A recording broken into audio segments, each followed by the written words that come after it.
is hereby called to order. Let us observe a minute of silent prayer.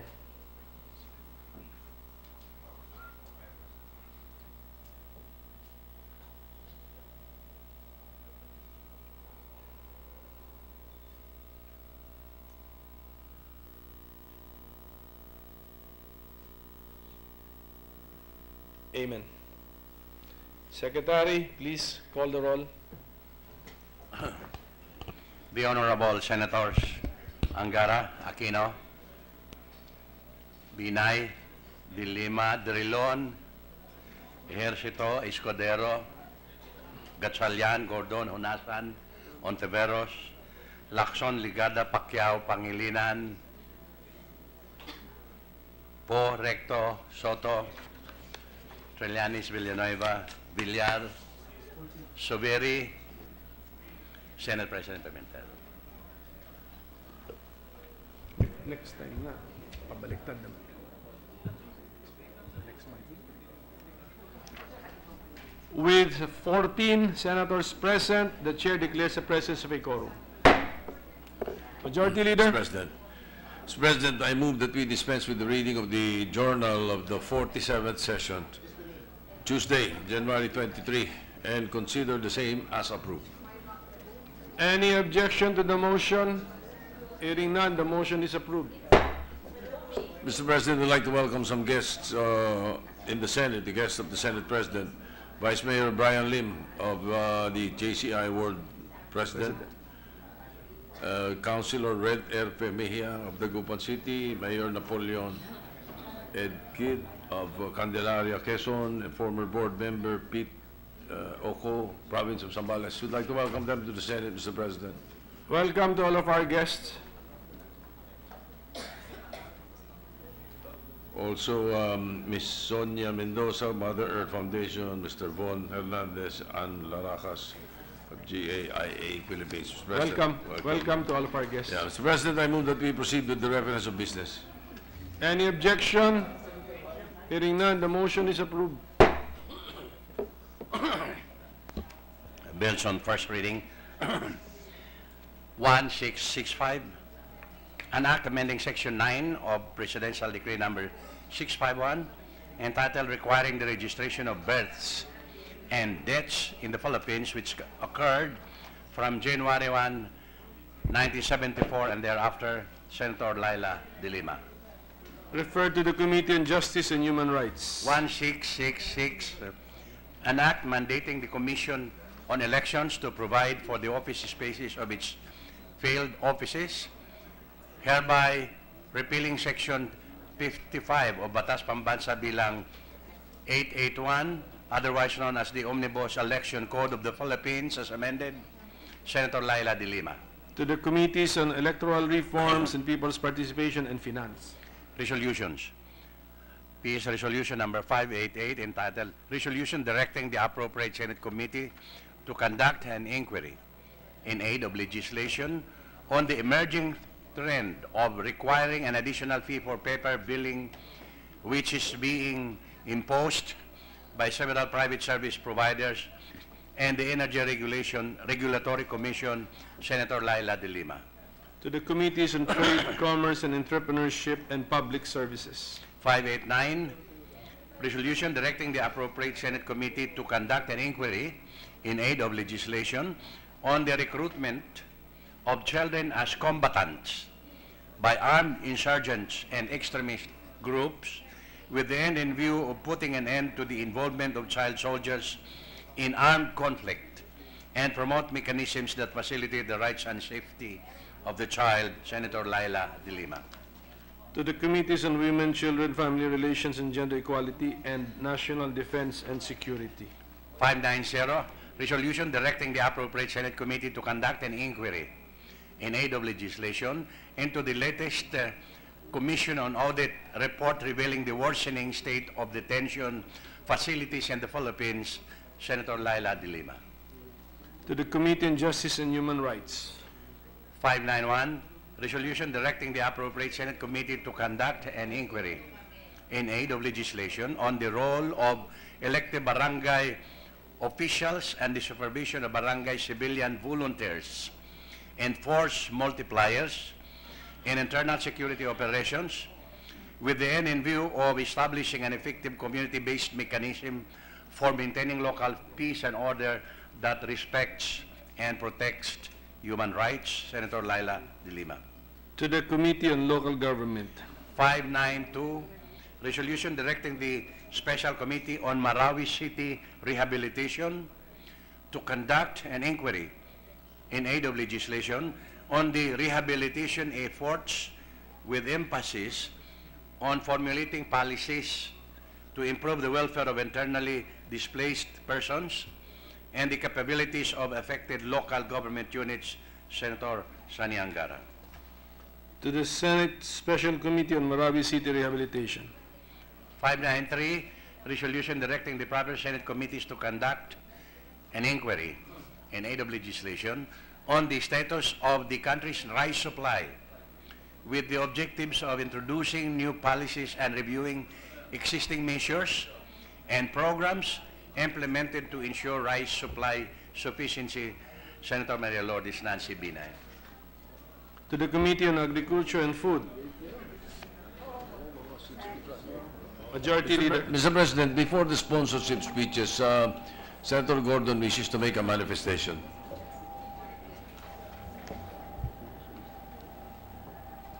Senator Gordon is recognized for his manifestation. Thank you, Mr. President. I was supposed to deliver a privileged speech today, but in deference to the many other activities that we have that are equally important, I have withdrawn. I just want to say that this is the eve of Mamasapano once again. Tomorrow is the day where 67 of our compatriots, 44 policemen, and some of our Muslim brothers died in a battle in Mindanao, and I just didn't want it to pass without any notice. I think it is important that since the dead cannot cry out for justice, once in a while we should remember them so that we never forget. Thank you, Mr. President.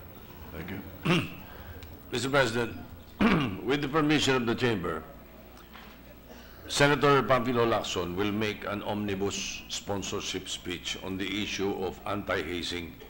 Now, similar to what we did before, while these two committee reports will be sponsored and simultaneously, by the time we deliberate and pass them, we will take it up separately. So with that, Mr. President, I move to transfer from the calendar for ordinary business to the calendar for special orders Senate Bill 1662 under Committee Report 233 and the privileged speech of Senator Subiri and PS Resolution 504 and 510 on the death of hazing victim Atio Castillo under Committee Report 232. Any objection? Hearing none, the motion is approved. Mr. President, I move to consider Committee Report 232 and Committee Report 233. Any objection? Hearing none, the motion is approved. May we ask the Secretary to read the title of the measures, Mr. President? Secretary, please do so. An act amending Republic Act number 8049 to strengthen the law on hazing and regulate other forms of initiation rights of fraternities, sororities, and other organizations, providing penalties therefore and for other purposes. And the other one, sir? The resolutions. Committee Report number 232. The resolution, yes. Committee Report number 232, privileged speech of Senator Juan Miguel Subiri on the death of Horacio Atio Castillo III due to hazing, delivered on September 20, 2017. NPS resolutions number 504 and PS resolution number 510. 510. Can we read the title of the two resolutions for the record? Resolution condemning in the strongest sense the death of freshman law student Horacio Tomas Castillo III and directing the appropriate Senate committees to conduct an investigation in aid of legislation to hold accountable those responsible for this senseless act. And the next one. Resolution directing the appropriate Senate committees to conduct an inquiry in aid of legislation into the recent death of Horacio Tomas Castillo III, allegedly due to hazing-related activities. Majority Leader. Mr. President, to sponsor the measures, I move that the chair of the Committee on Public Order and Dangerous Drugs, Senator Pamphilo Lacson, be recognized to sponsor. Thereafter, Senator Gatchalian and Senator Subiri will deliver a co-sponsorship speech. Senator Lacson. Senator Lacson is recognized. Thank you, Mr. President. As mentioned by the Majority Leader, this sponsorship speech will consist of two parts. One on Committee Report number 232 and the other on Committee Report 233. Mr. President, sometime in November or sometime in September 2017, Horacio Atio Castillo III was offered the promise of mutual support and brotherhood by the Aegis Juris Fraternity not only during his tenure as a law student at the University of Santo Tomas Faculty of Civil Law, but also during the bar review and even in his future practice of the legal profession. Apart from the guarantees made known to him, Atio decided to join the fraternity with a specific goal in mind, to discover his real purpose in life. Little did he know that his search for purpose would cost him his own life. According to Justice Jose Catral Mendoza in the case of Dungo versus People of the Philippines, GR number 209464, dated July 1, 2015, the fraternal contract should not be signed in blood, celebrated with pain, marred by injuries, and perpetrated through suffering. This is the essence of Republic Act number 8049, or the Anti-Hazing Law of 1995. In relation to Atio's death, this committee conducted several hearings and looked into the surrounding circumstances of his death with the end goal of identifying the loopholes of our present anti-hazing law. With only one conviction over the years, it is apparent that the law is weak and must be amended. Mr. President, granting that several controversial issues came out during our public hearings, allow me to highlight some of our committee's findings. Number one, hazing is a practice of the Aegis Juris Fraternity.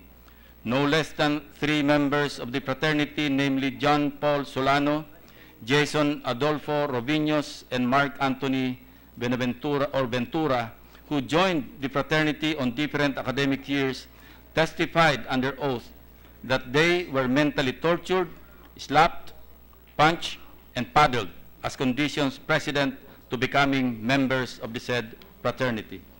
2, based on the testimonies of Solano and Ventura, both of them acknowledged the fact that Atio was a neophyte of the fraternity and that he underwent initiation rites. Moreover, our committee was able to confirm that Atio's body was at the fraternity library before he was brought to the Chinese General Hospital on September 17, 2017, contrary to initial reports that the body was found in Tondo, Manila. 3, Atio Castillo died due to injuries he sustained during the barbaric and inhumane initiation rites of the Aegis Juris Fraternity led by Grand Prefectus Arvin Balag. Based on the medico-legal findings submitted by the Philippine National Police, Atio's death is due to severe blunt traumatic injuries. To be more specific, the muscle trauma sustained by Atio resulted in an increase in the potassium level and a decrease in calcium in his blood, thereby causing immediate death from cardiac failure. This, in fact, was corroborated by Ventura's statement that it was during the paddling when Atio collapsed and became unresponsive. 4, through the fraternity's Facebook frat page, the residents and alumni members were already in the loop and knew what transpired from the time Atio's body was being brought to the Chinese General Hospital up until the news of information that confirmed his death. Mr. President, while almost all fraternity members active on Facebook already knew of Atio's death in the morning of September 17, Mr. and Mrs. Castillo were just beginning to worry about their son. Later that night, they even wandered around the surrounding streets of UST in search of their beloved Atio. Mr. President, no parent deserves to undergo such agony and misery experienced by Mr. Horacio and Mrs. Carmina Castillo. 5, Mr. President, now we proceed to the infamous fraternity group chats which caused public outrage on television and social media.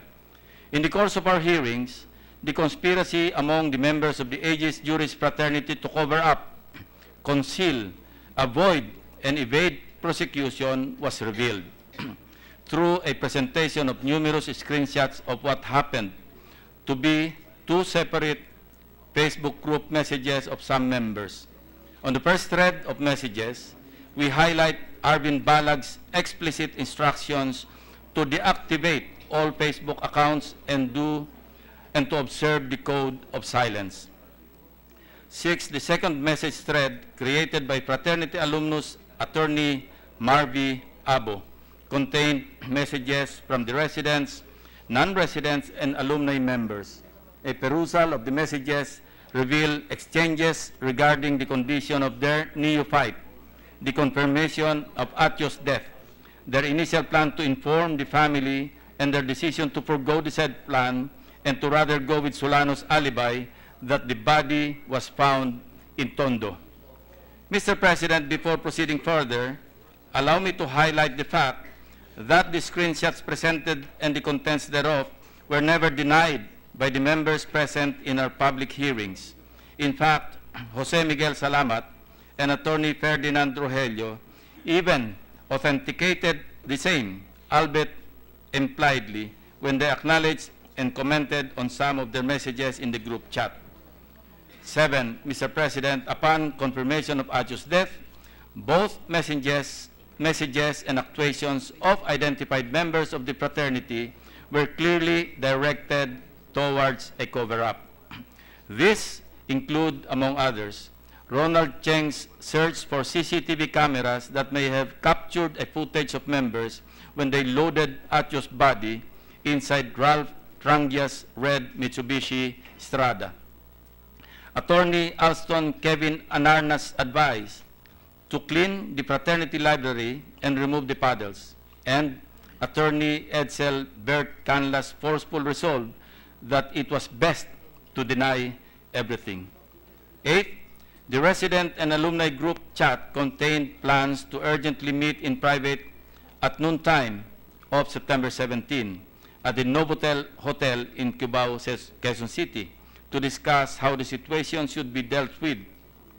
With the CCTV footage submitted by Novotel, the PNP was able to confirm that the meeting actually took place that day, as several members active on the group chat were seen in the footages to have used the hotel elevator between 12:30 p.m. to 5:30 p.m.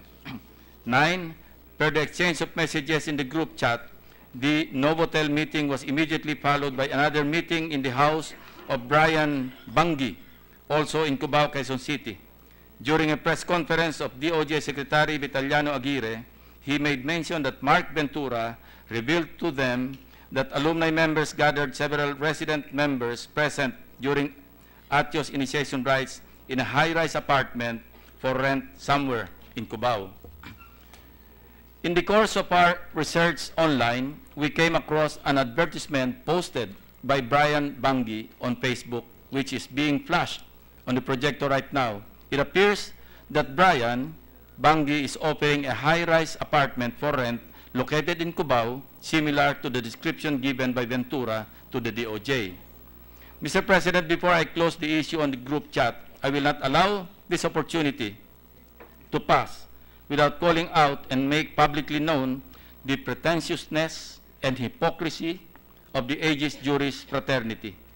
Given their evident intention to conceal the result of their barbaric practice of hazing neophytes, it was utterly impertinent for them to issue a statement to the media expressing their condolences to the Castillo family and that they were willing to extend utmost cooperation in the investigation of the case. Their alumni even published a manifesto decrying the alleged hazing incident and called on those who have personal knowledge to come forward and shed light on the incident. We are disgusted to see that among the signatories were lawyers, Alston Kevin Anarna, Henry Pablo Jr., Gaile Dante Caraan, Jem Di Maculangan, Edwin Uy, and Alfonso Versosa, whose names appeared prominently in the infamous group chat that tried to cover up the fatal hazing of Acho Castillo. The mere appearance of their names on the said manifesto calls for public outrage for such indignation and disrespect towards Acho and his family. Then, with respect to Dean Nilo T. Divina, apart from his discretionary acts that showed bias in favor of the fraternity before and even after Acho's death, the following photos reveal his active participation in fraternity-related activities, negating and belying his oft-repeated claims of temporarily severing ties with the fraternity when he assumed the position of Dean of the UST Faculty of Civil Law.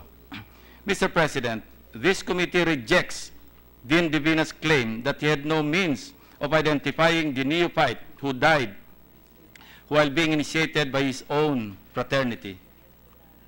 Why so?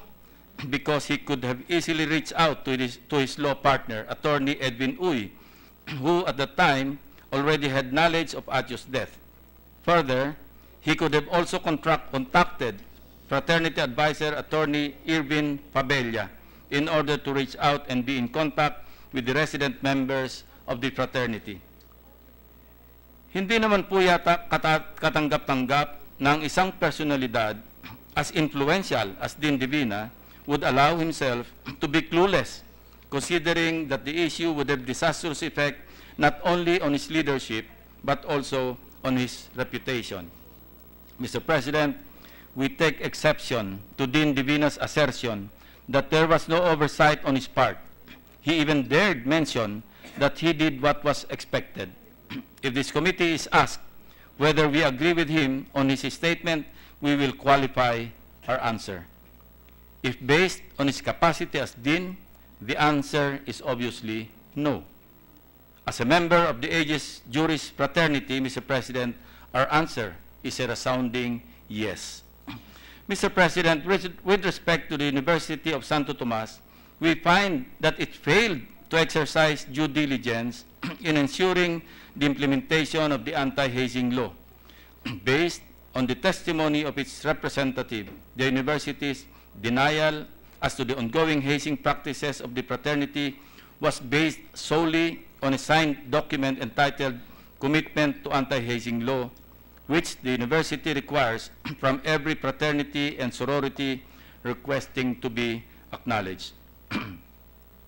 A perusal of the bylaws of the fraternity submitted to the UST Office of Student Affairs shows that a neophyte must undergo initiation rites before becoming a member. Granting that the list of members are updated each year, UST should have inquired as to why they were not notified of any initiation rites, notwithstanding the inclusion of new names of members on their petitions for recognition.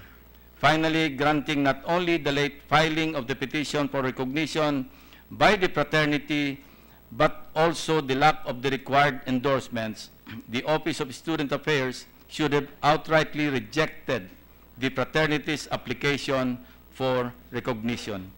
If that were the case, the fraternity would have had no business in the freshman orientation, much more the permission to recruit students like Acho in the Faculty of Civil Law. As a result of our committee's inquiry in aid of legislation, we came up with the proposed amendments to the anti-hazing law of 1995. The misgivings of the said law in protecting future recruits necessitate these amendments. At this point, Mr. President, allow me to briefly enumerate the highlights of our proposed amendments to the anti-hazing law. 1. we seek to expand the definition of hazing to refer to any physical or psychological suffering, harm, or injury inflicted on a recruit, member, neophyte, or applicant as a form of initiation rite or practice made as a prerequisite for admission or a requirement for continuing membership in a fraternity, sorority, or organization, including but not limited to paddling, whipping, beating, branding, forced calisthenics, exposure to the weather, forced consumption of food, liquor, beverage, drug, and other substances. Also included are any other brutal treatment or forced physical activity which is likely to adversely affect the physical and psychological health of such recruit, member, neophyte, or applicant. 2. In terms of scope, our amendments cover all forms of hazing, whether in school-based fraternities, sororities, or organizations, or in community-based and other non-school fraternities, sororities, or organizations. 3. For a more active and proactive participation of schools in regulating school-based initiation rights, fraternities, sororities, and organizations are required to submit and post a written application not later than 7 days prior to the scheduled date, indicating pertinent details regarding the initiation rights.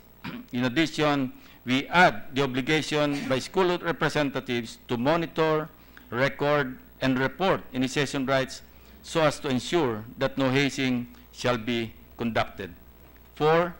We would also require the appointment and identification of advisor or the advisors and create a presumption of knowledge and consent on the advisor's part to the commission of any unlawful act in violation of the anti-hazing law. 5.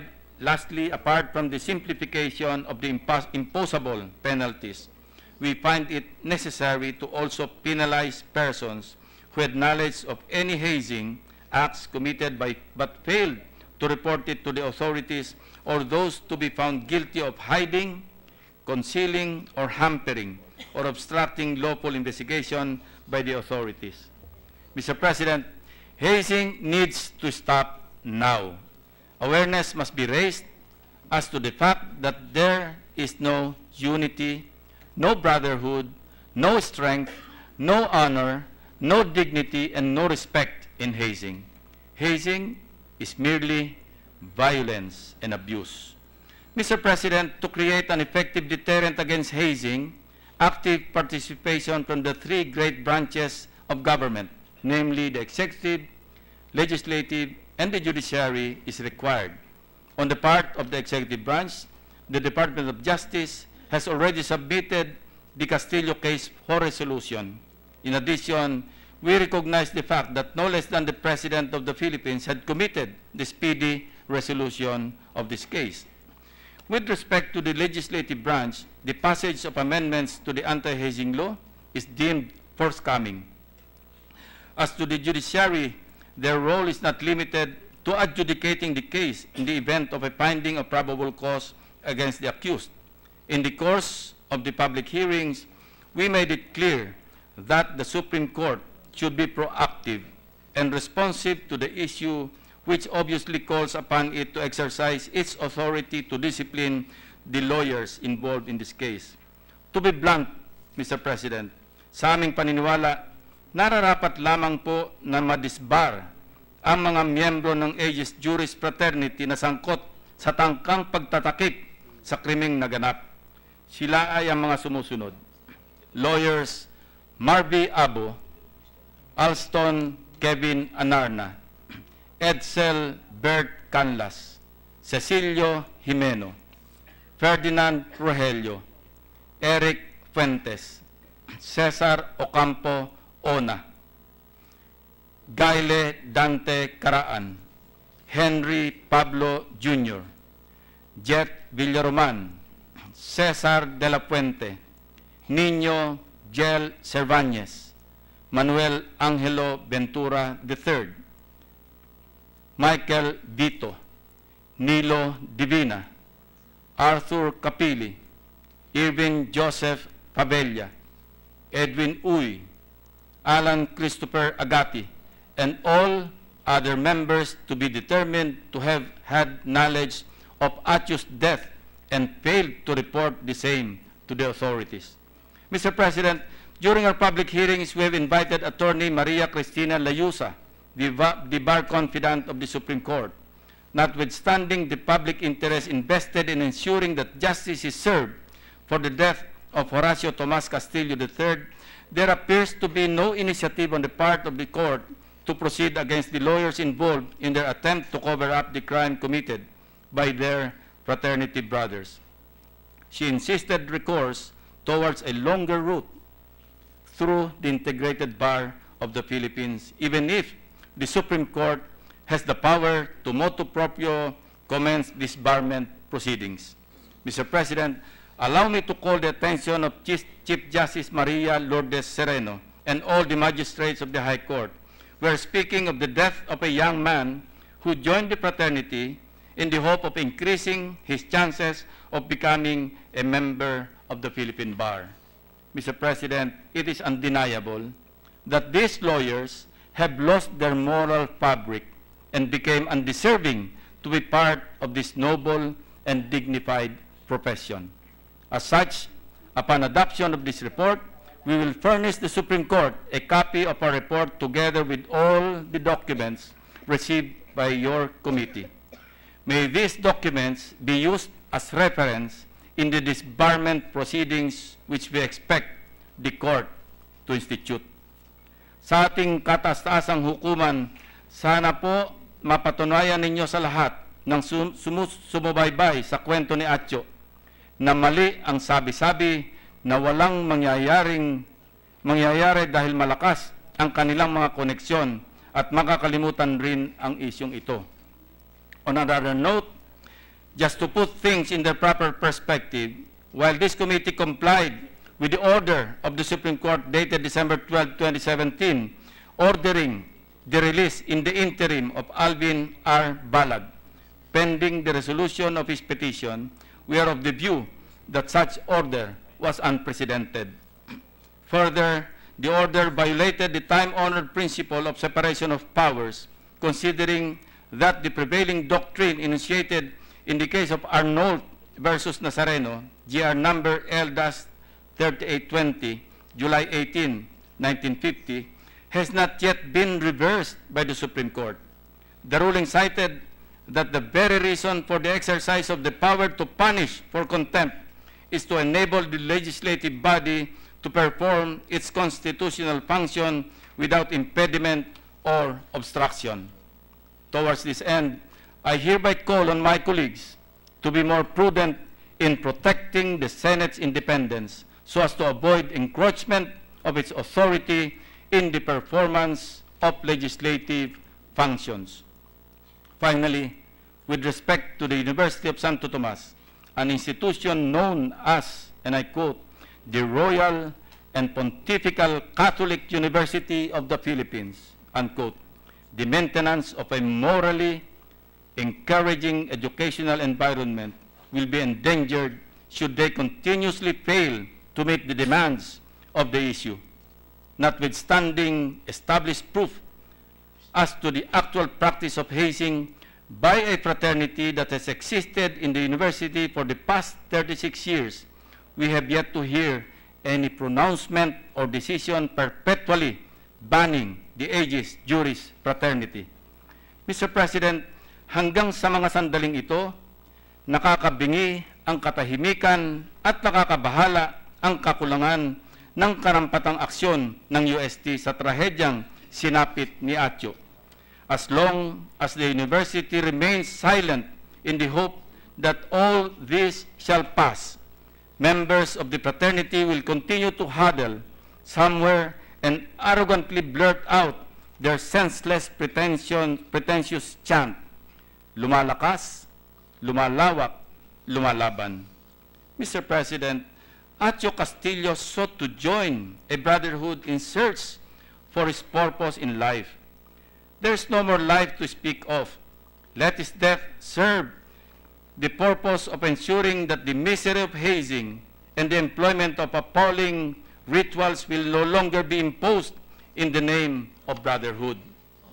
Finally, Mr. President, before I close, I beg your indulgence, as I find it appropriate to put on record the names of some reported victims of hazing who we mark this day. Let this legislation be a testament that the following persons did not die in vain and were never forgotten. Mel Hunasan, Leonardo Lenny Villa, Raul Camaligan, Earl Carl Inicia, Norel Borja Jr., Gilio Servando, Christian de la Cruz, Mark Andre Marcos, Chris Mendez, Gonzalo Albert, Ferdinand Tabtab, Arbel Liwag, Frederick Kahiyang, Felipe Narne, Joselito Fernandez, Mark Roland Martin, Alexander Icasiano, Rafael Albano III, Marlon Villanueva, Dennis Africa, Mark Rodriguez, Menardo Clamucha Jr., Nor Silongan, Ariel Inofre, Anthony Javier, Elvis Sinaula, and Horacio Tomas Castillo III. Thank you, Mr. President. Majority Leader. To co-sponsor, Mr. President, Senator Sherwin Gatchalian. Senator Gatchalian is recognized.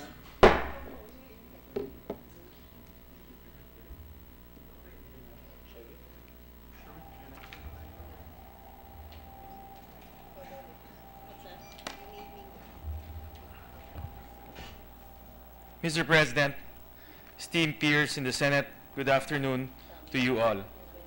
4 years ago, when I was then still a member of the House of Representatives, the tragic murder of Julio Servando at the hands of his fraternity brothers-to-be shocked the nation and inspired the lower chamber of Congress to take decisive action against the despicable evil of hazing. The bill I filed to answer this call to action, House Bill number 5760, eventually passed the House in June 2015. Unfortunately, the Senate was not able to act on the measure, and the proposed reforms to the anti-hazing law were left on the table when the 16th Congress came to a close 2 years later. I am overcome with a sad sense of deja vu as I stand here today to sponsor Senate Bill number 1662, the Anti-Hazing Act of 2018, because history has repeated itself once more. Yet another innocent and promising young man, Acho Castillo, has lost his life during brutal hazing rites conducted by his fraternity brothers-to-be, and the people demand action from their representatives in Congress. With the passage of the lower chamber's proposed amendments to the anti-hazing law earlier this week, the ball is once again in the Senate's court. I applaud our distinguished colleague and chairman, Senator Ping Lacson, for acknowledging the urgency of this measure and taking swift action to get this substitute bill on the floor.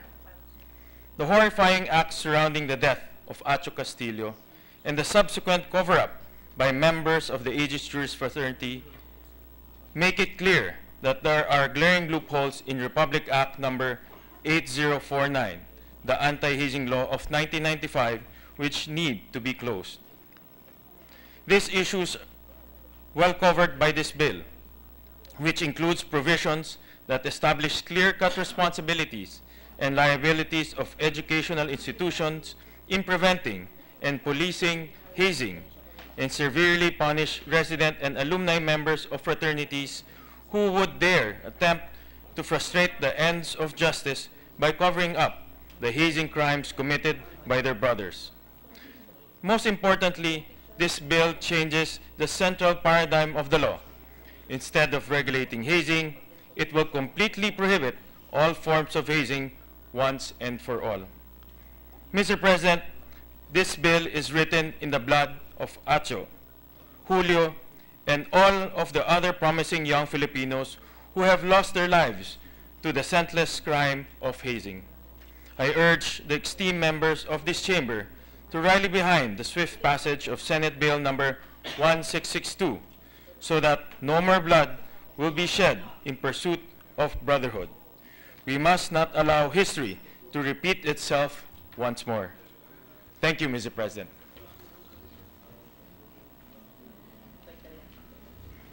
Senator Subiri, Mr. President, to co-sponsor the measure. Senator Subiri is recognized. Thank you, Mr. President. Thank you to the Majority Floor Leader. Mr. President, I thank the good chairman of the Committees on Public Order, Dangerous Drugs, Justice and Human Rights, and Constitutional Amendments and Revision of Codes, Senator Panfilo Ping Lacson, Senator Richard Gordon, and Senator Kiko Pangilinan, respectively, for their swift and decisive action on the filing of Committee Report number 232 on the investigation on the death of Acho Castillo and Committee Report number 233 on the amendments to the anti-hazing law. Committee Report number 232 discusses the chronology of events that led to the death of Acho Castillo. Many names were mentioned. Some are in the legal profession and in the academe. Names, big and small, which the report recommends to be brought before the bar of justice for them to account for their crimes and misdeeds. Committee Report number 233 introduces amendments to the Republic Act 8049 or the Anti-Hazing Act of 1995.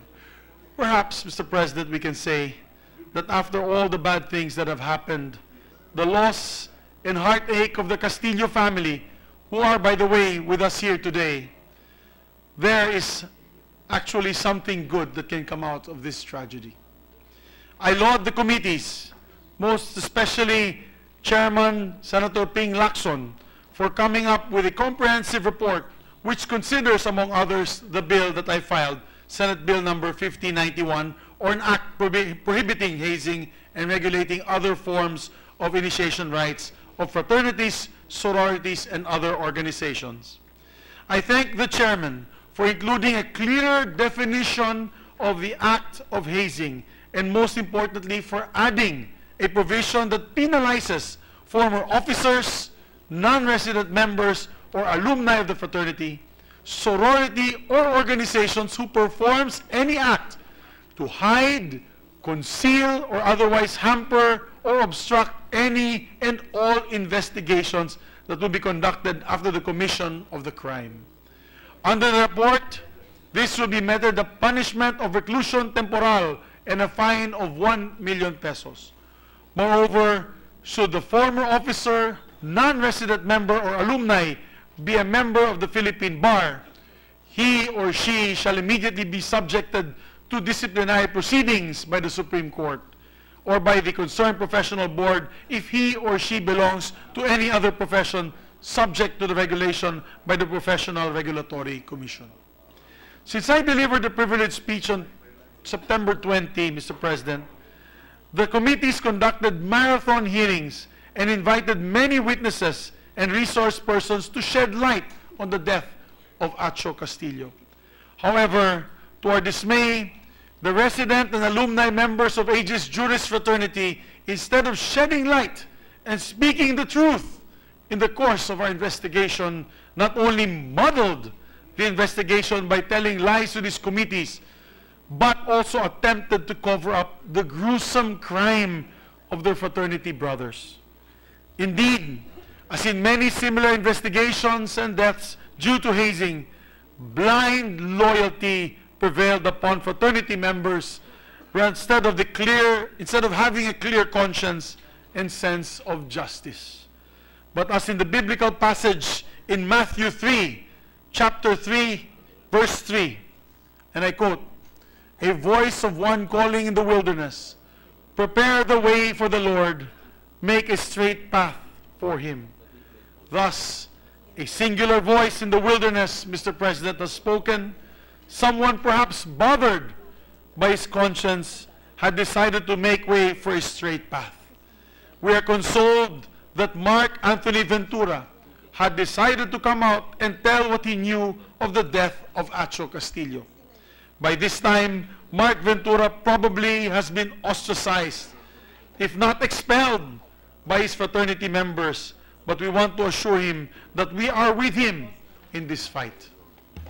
Mr. President, as in the previous cases of deaths due to hazing, where offenders are college or law students, the usual plea before the courts of defense lawyers is to show compassion to the youthful offenders and look beyond their crimes. But Mr. President, what about the lives of those that they've extinguished? Enough of this double standard and hypocrisy, Mr. President. What about the future of the youth that they have just killed? All wasted and gone forever. They were already adults, and some of them were even students of law when they committed the crime.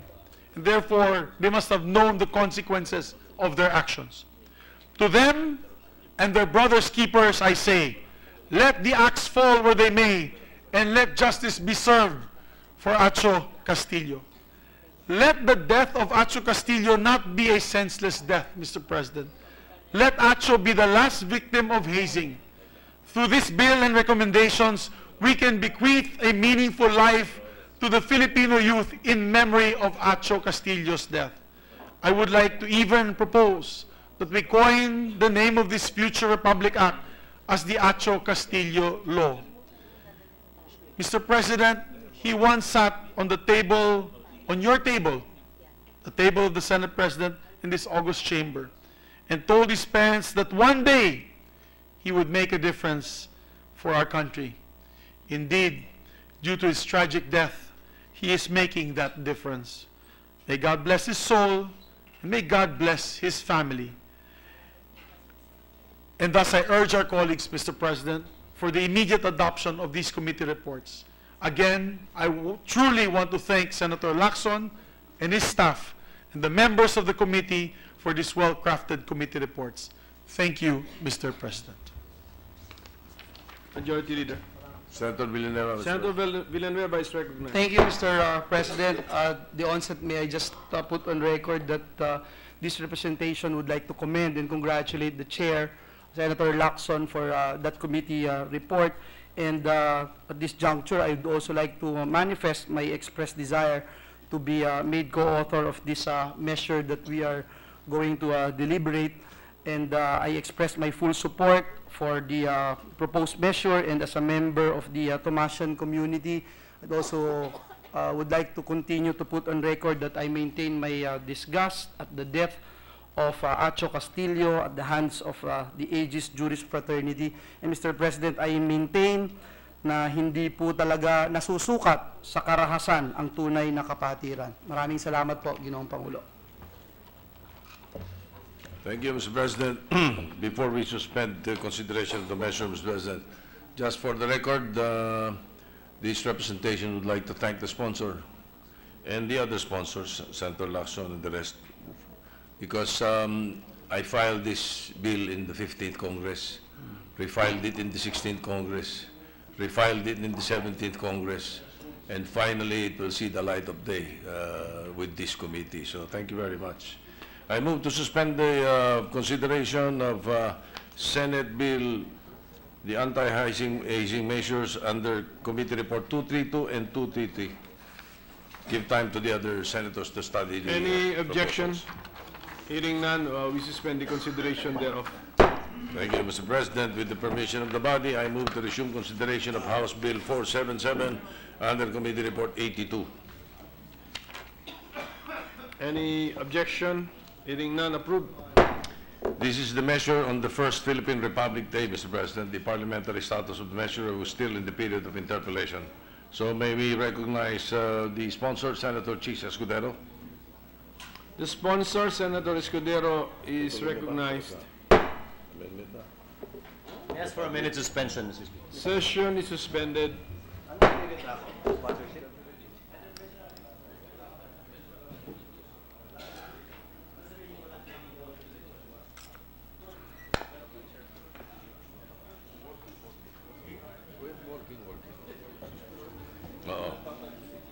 Ready to resume, Mr. President.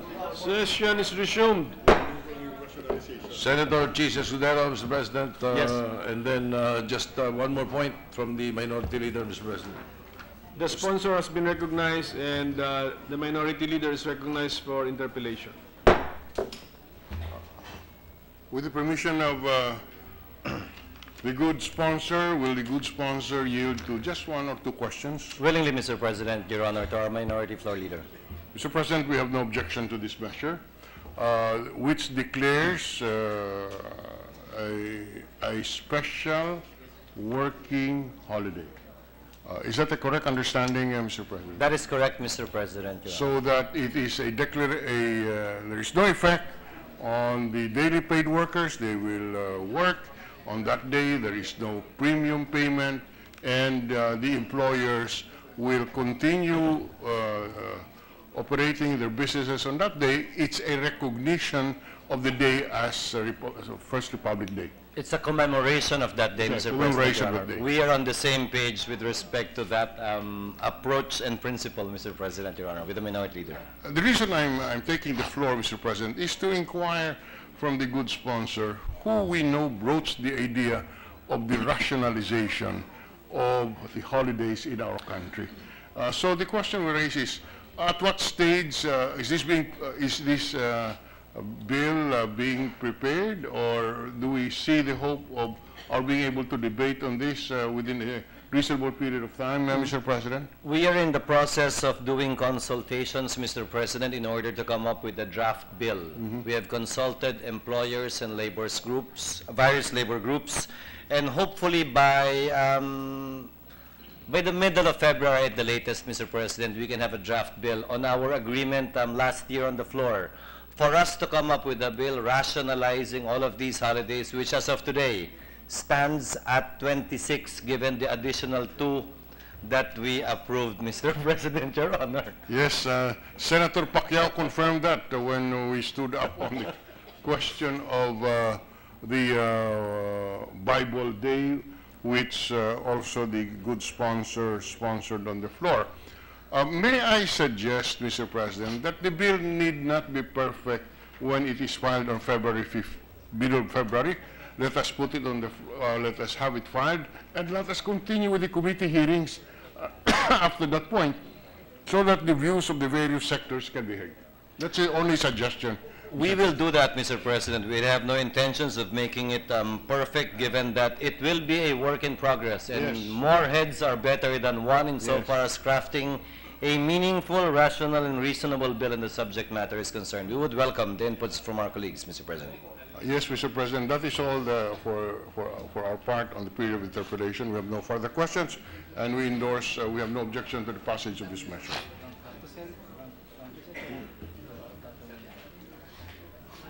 Senator Villanueva, Mr. President. Senator Villanueva. Thank you, Mr. Majority Floor Leader. Thank you, Mr. President.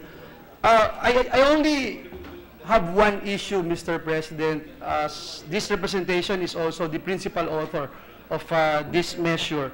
Allow me to just mention Proclamation number 269 issued by President Duterte, enumerating the regular and special non-working holidays in the Philippines for 2018.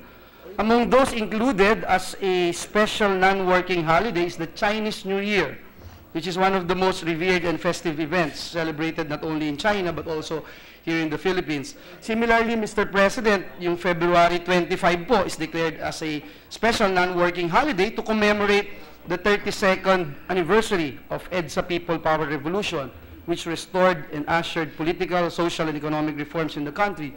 And then just recently, as mentioned a while ago by the distinguished sponsor, we also enacted Republic Act number 10966, declaring December 8, the Feast of the Immaculate Conception of Mary, as a special non-working holiday. Meanwhile, Mr. President, the current proposal, which is to declare January 23 as a special working holiday to commemorate the inauguration of the first Philippine Republic, this day, Mr. President, as I mentioned yesterday, marked the country's freedom from 333 years of bondage from Spanish rule. And so my only question that I'd like to raise, Mr. President, is what is our policy in in determining which or what holidays would fall under the non-working and working holiday, Mr. Chairman. To respond to the good gentleman, Mr. President, since I assumed my chairmanship of the Committee on Education, Culture, and Culture, we have enunciated a policy that we will not add to any of the existing holidays until such time that we have been able to rationalize it. Hence, all of the committee reports we have been churning out and proposed holidays have been proposing special working holidays. But on 2 occasions, I was outvoted by the wisdom of the plenary, Mr. President, which is supreme over my own. Hence, it seems that the Chamber, during the discussions on the 2 holidays we approved, came up with that proposal, enunciated by Senator Duran earlier, that we should come up with that bill, rationalizing all of these holidays. And the direction we are proceeding towards is headed towards coming up with a cap insofar as the number of holidays, but finding a rational and reasonable way of availing of these holidays down the line, insofar as both public and private entities are concerned. And that's where we have been having problems, how to implement it down the line. But conceptually, we are headed in that direction. In fairness, Mr. President, as I remember, the good sponsor has been sounding like a broken record here in the plenary, saying that it is the policy not to add. But may I ask, hindi rin po ba po pwedeng magbawas? Is it also a policy, Mr. President? That should be part of the rationalization scheme, Mr. President, Your Honor, that we would be enunciating. That will be part of the cap scheme, if I can use that phrase, na babawasan natin or ililimit natin yung total na pwedeng i-avail ng sinumang manggagawa sa pampubliko o pampribadong sektor man. Dahil bilang halimbawa ang ginamit ko dati, yung bigat nito sa mga negosyante, partikular, pati sa mga arawan na binabayarang mga laborer, ay nararamdaman sa baba. So yung arawan, pag holiday, wala silang trabaho, wala rin silang kita, yung isang kahig isang tuka, wala rin makakain sa araw na yon. Sa parte naman ng mga negosyante, doble ang bayad o may premium yung bayad, depende sa anong uri ng holiday, yung ating dinedeklara o dinadagdag sa listahan ng mga holiday. Mr. President, I don't have any objection. In fact, I support the move, especially in rationalizing these holidays that we are talking about this afternoon. There was a committee hearing in the Committee on Labor, and we touched these issues again. And I'm more than willing to help out in any way I can to address this issue. But again, I just wanted to echo, Mr. President, the importance of this event, this First Republic. Ito pong unang republika na sineselebrate ng ating bansa. Hindi ko kasi pa rin mapagtanto, Mr. President, na yung pong kalendaryo ng Chinese calendar, magpapalit ka ng Chinese calendar, non-working holiday. Yung pong sinasabi kung bakit diniklara itong EDSA Revolution holiday, dahil po we are commemorating the end of the 20-year martial law rule. Ito pong unang republika, 333 years po na under tayo sa Spaniards, Mr. President. At hindi natin siguro mabibilang how many lives were lost at talagang yung dami ng dugo na dumanak bago natin nakamtan itong unang republika. Hindi ko po hindi ko mahayaan ang sarili ko na tumahimik lang po ako at hindi ko sabihin ito dahil sa tingin ko po, ito po'y worthy to be a non-working holiday, Mr. President. Mr. President, I agree with the gentleman. I understand where he's coming from. I fully empathize and sympathize with his sentiments. However, we live in a diverse society. What's important to both the Senator and your distinguished chairperson may be different from another sector, and what's important to them may not be important to us. Hence, as I said and reiterate, the need to rationalize it and balance competing interests in order to come up with a fixed number that would be tolerable, acceptable, rational, and livable, both on the part of labor and on the part of business. Thank you, Mr. President. I will no longer delay the approval of this measure. Again, I'd like to thank the distinguished sponsor of this bill. and reiterate that after we rationalize the holidays here in this country, I would move that this particular event in the history of this country be part of the non-working holidays that we are already enjoying. Thank you, Mr. President. Question from the chair, Mr. Sponsor. Yes, Mr. President. Does it mean that the nature of the holiday gives us a hint as to the importance of the occasion we are commemorating? That if it's a non-working holiday, it is necessarily more important than the occasion we are commemorating on a working holiday? Is that the automatic impression that we get? No such policy, Mr. President, Your Honor, and no weight as to importance. It just so happens that when we assumed the chairmanship of the committee, we already had 24 existing holidays. Hence the policy not to add to it anymore.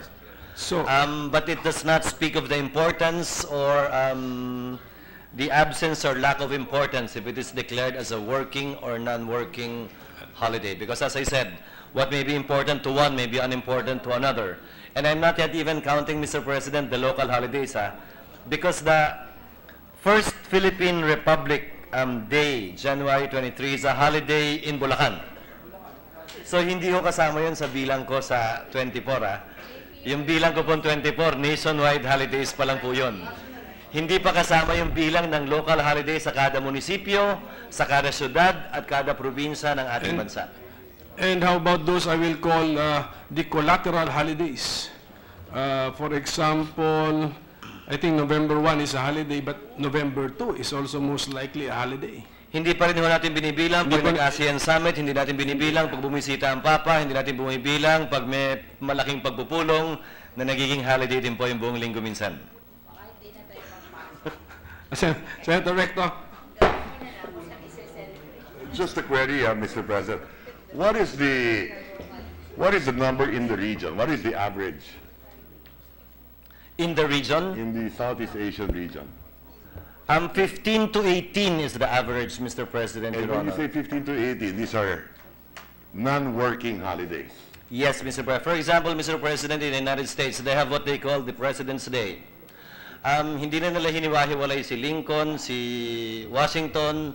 Pinagdiriwang nila yung araw para kilalanin o alalahanin yung mga magagaling nilang presidente sa isang araw na lamang. Okay. Tayo, halimbawa, meron tayong araw ng Kagitingan, meron tayong National Heroes Day, meron tayong Rizal Day, meron tayong Bonifacio Day, meron pa tayong Ninoy Aquino Day, na lahat ay puro bayani.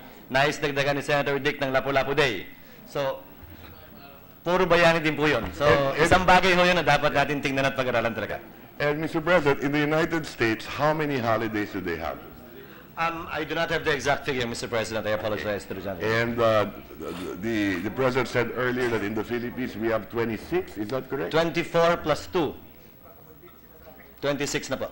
26. Halos isang buwan ho ng isang taon. Okay. Of the 26, ilan yung non-working, ilan yung working? Non-working po lahat yun. Non-working lahat? Non-working lahat yun. Yung 26.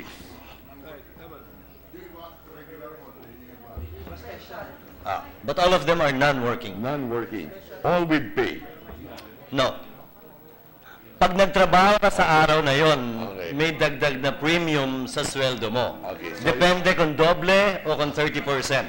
Depending if it's a Ilan- special or regular holiday. Ilan sa 26 ang binabayaran ng employer? Kung nagtrabaho po sa araw na yon, babayaran siya. Kung hindi po nagtrabaho sa araw na yon, walang bayad. Except on regular holidays. Except on regular holidays. Ilan yung regular holiday? 12, Mr. President, Your Honor. So 12 lang yung apektado na may cost on the employer. May cost din po yung isa. Yung regular holiday, mas mataas lang po yung cost. Yung cost. Doble, Manong Frank? Doble. Senator Drilon will join the Yes, legislation. with the permission of the two gentlemen, as yan po ang Biblia ko nung Secretary of Labor ako. I remember, Mr. President. ahead, that's why I'm Senator. referring. For regular holidays, the rule is if the worker does not work, he gets his full pay. If the employer requires him to work on a regular holiday, he gets double the pay. If it's a case of a special non-working holiday, the worker paid on a daily basis does not get any pay. If he works on that special non-working day, special holiday, he gets 100% plus a premium of 30%. Yes. Ano ko po yan? One last question, Mr. President. Yung paid leave, ilan naman ang paid leave sa Pilipinas pag sa privado sector? Kung ang ibig pong, ang tanong po, pati yung vacation leave, iba-iba po yan.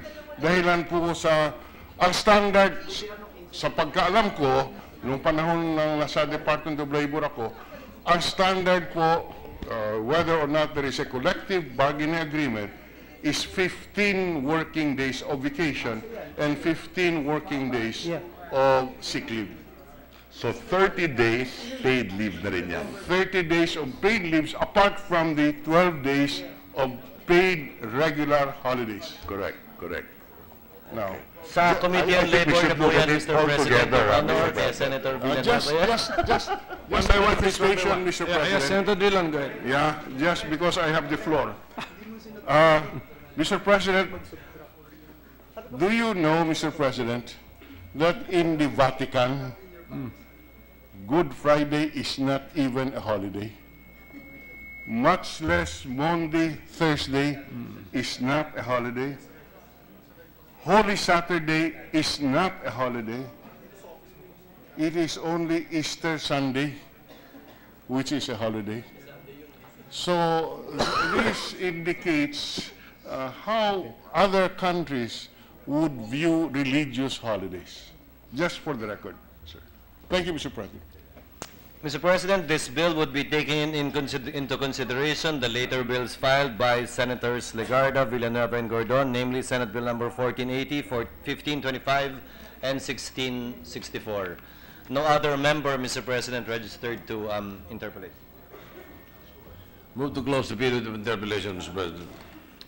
Any objection? Hearing none, we close the period for interpellation. Move to open the period of committee amendments. We have no committee amendments, Mr. President, Your Honor. Any objection? Hearing none, we open the period for amendments. There are no committee amendments. I move to open the period of individual amendments. Any objection? Hearing none, we are on the period for individual amendments. There are no individual amendments. I move to close the period of individual Any amendments. objection? We close the period for amendments. Mr. President, I move to approve on second reading House Bill 477 under Committee Report 82. Any objection? Hearing none, approved. Thank you.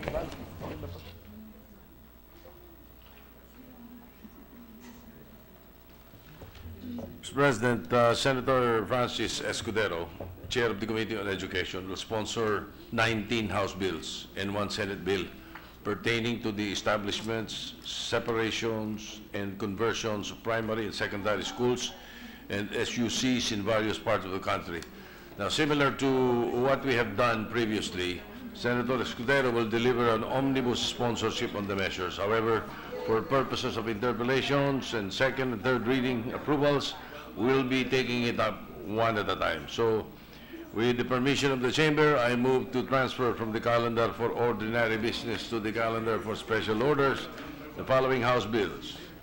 House Bill 5578, 6102, 6104, 6522, 6528, 6531, 6532, 6533, 6534, 6535, 6607, 6608, 6529, 6530, Senate Bill 1617, House Bill 6186, 6202, 6203, 6465, 6523. That's it, Mr. President. Any objection? Hearing none, approved. So with the permission of the Chamber, I move to consider the House Bills 5578, 6102, 6104, 6522, 6528, 6531, 6532, 6533, 6534, 6535, 6607, 6608, 6529, 6530, Senate Bill 1617, House Bill 6186, 6202, 6203, 6465, and 6523. Any objection? Hearing none, all of those measures are now under consideration. Mr. President, may I ask Secretary to read the short title of the titles of the measures? Secretary, please do so. House Bill number 5578, an act separating Magtuma National High School, Dupligan Annex in Barangay Dupligan, Municipality of Tanudan, Province of Kalinga, from the Magtuma National High School, converting it into an independent national high school to be known as Biga National High School, and appropriating funds therefore. House Bill number 6102, an act establishing a national high school in Barangay Lingunan, Valenzuela City to be known as Lingunan National High School and appropriating funds therefore. House Bill number 6104, an act converting the Licop Elementary School in Barangay Licop, Mati City, Province of Davao Oriental into an integrated school to be known as Licop Integrated School and appropriating funds therefore. 6522, an act establishing a national science high school in Barangay Bagumbayan, Balanga City, Province of Bataan to be known as Balanga City National Science High School and appropriating funds therefore. 6528, an act separating the Liloy National High School, Patawag Extension in Barangay Patawag, Municipality of Liloy, Province of Zamboanga del Norte, from the Liloy National High School, converting it into an independent national high school to be known as Patawag National High School and appropriating funds therefore. 6531, an act establishing a national high school in Barangay Sibulan, Turel District, Davao City to be known as Mount Apo National High School and appropriating funds therefore. 6532, an act establishing a national high school in Barangay Talisay, Municipality of San Isidro, Province of Davao Oriental to be known as Talisay National High School and appropriating funds therefore. 6533, an act establishing a national high school in Barangay Corporacion, Municipality of Lupon, Province of Davao Oriental to be known as Corporacion National High School and appropriating funds therefore. 6534, an act establishing a national high school in Barangay Magdug, Municipality of Governor Generoso, Province of Davao Oriental to be known as Magdug National High School and appropriating funds therefore. 6535, an act establishing a national high school in Barangay Digon, Municipality of Margosatubig, Province of Zamboanga del Sur to be known as Digon National High School and appropriating funds therefore. 6607, an act separating the Lawa National High School Annex in Barangay Lapuan, Municipality of Don Marcelino, Province of Davao Occidental from the Lawa National High School, converting it into an independent national high school to be known as Luisa Joyce Malyari National High School and appropriating funds therefore.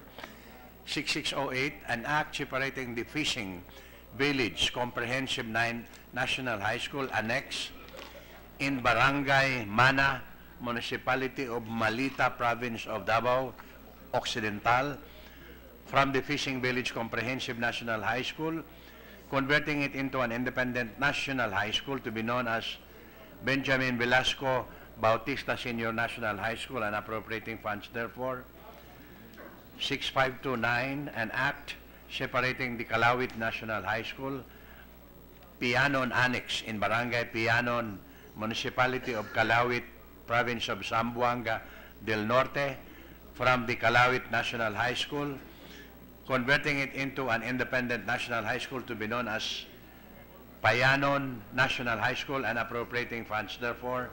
6530, an act establishing a national high school in Barangay Katigan, Torel District, Davao City to be known as Katigan National High School and appropriating funds therefore.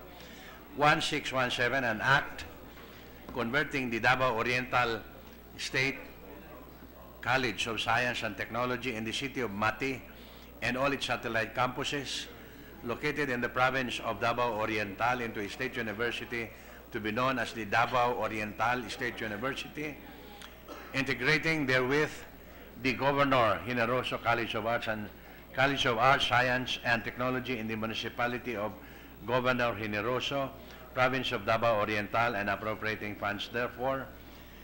6186, an act integrating the Dr. Emilio B. Espinosa Senior Memorial State College of Agriculture and Technology campus learning site in the municipality of Kawayan, province of Masbate, as a regular campus of the Dr. Emilio B. Espinosa Senior Memorial State College of Agriculture and Technology to be known as the Dr. Emilio B. Espinosa Senior Memorial State College of Agriculture and Technology, Kawayan Campus, and appropriating funds therefore. 6202, an act establishing the South Cotabato State College in the municipality of Surala, province of South Cotabato, integrating therewith the Surala National Agricultural School located in the municipality of Surala, and appropriating funds therefore. 6203, an act converting the Sorsogon State College in the province of Sorsogon into a state university to be known as the Salvador H. Escudero, the third state university, and appropriating funds therefore.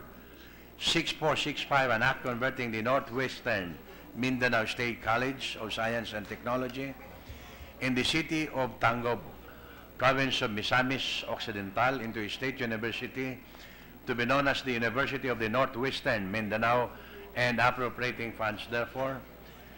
6523, an act renaming the Ramon Magsaysay Technological University as the President Ramon Magsaysay State University, expanding its curricular offerings and strengthening its governing board, amending for the purpose Republic Act number 8498, entitled An Act establishing the Ramon Magsaysay Technological University out of the integration of the Ramon Magsaysay Polytechnic College in the municipality of Iba, the Western Luzon Agricultural College in the municipality of San Marcelino, and Candelaria School of Fisheries in the municipality of Candelaria, all in the province of Zambales, and appropriating funds therefore. Majority Leader. Mr. President, to sponsor the measures, I move to recognize the Chairman of the Committee on Education, Senator Francis Escudero. Senator Escudero is recognized. Thank you, Mr. President. Mr. President, in accordance with our agreement with the Minority Floor Leader, may we request that the explanatory note as contained in the original House bills which we have attached to the committee report be considered in part as the sponsorship speech of the 20 legislative measures. However, in addition thereto, may we also include into the records the following by way of sponsorship remarks omnibussly for the 20 measures. Number 1, House Bill number 5578. At present, the school has its own school identification with a student population of 124 and with 7 borrowed teachers from other schools in Kalinga.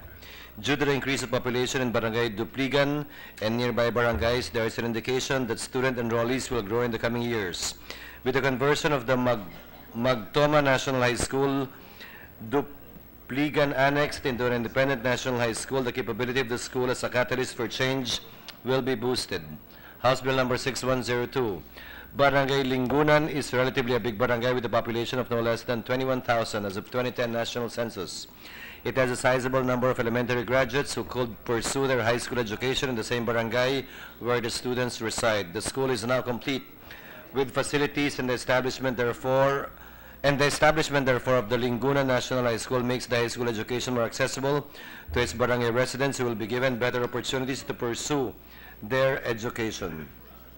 House Bill number 6104. This bill is filed in response to the petition filed by the residents of Licop through the position papers of the various sectors of the community within the city of Mati, province of Davao Oriental.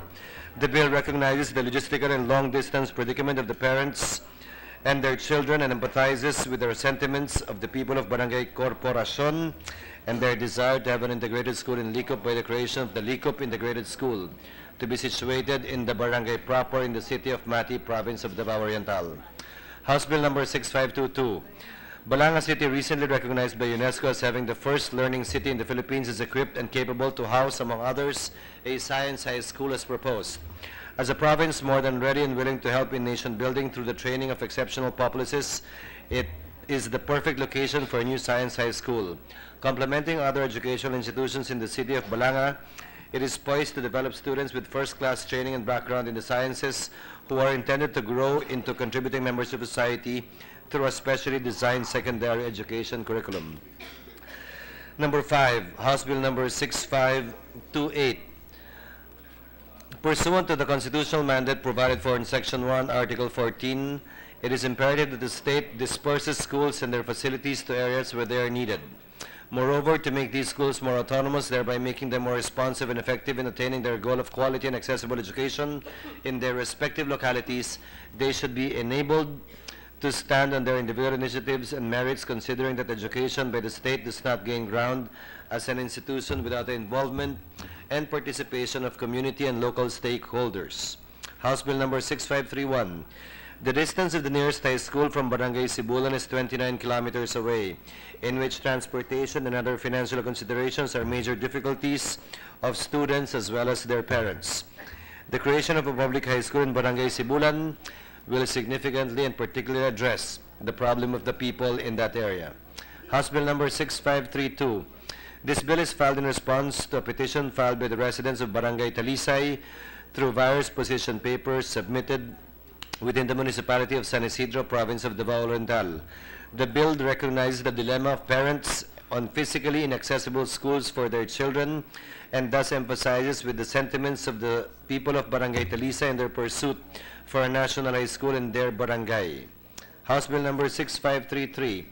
This bill is filed as well in response to a petition filed by the residents of Barangay Corporacion.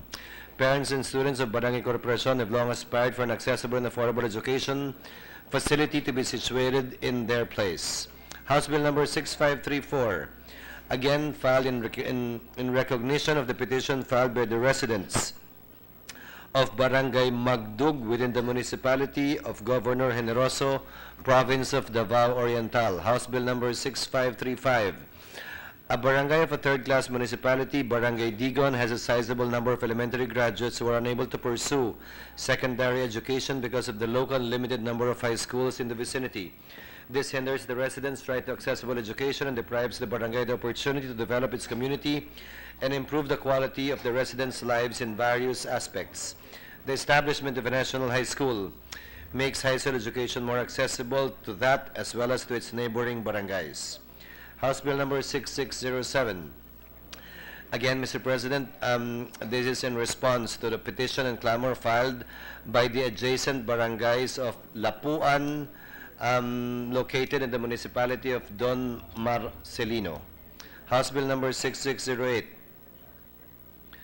Pursuant to Rule 3, Section 3.213 of the Implementing Rules of Republic Act number 9155, insofar as the establishment, merging, and conversion and renaming of schools, a special order was issued by DepEd by virtue of Special Order number R11-47, Series of 2015, which approved the establishment of the Benjamin Velasco Bautista Senior National High School, located in Barangay Mana, Municipality of Malita, Province of Davao Occidental.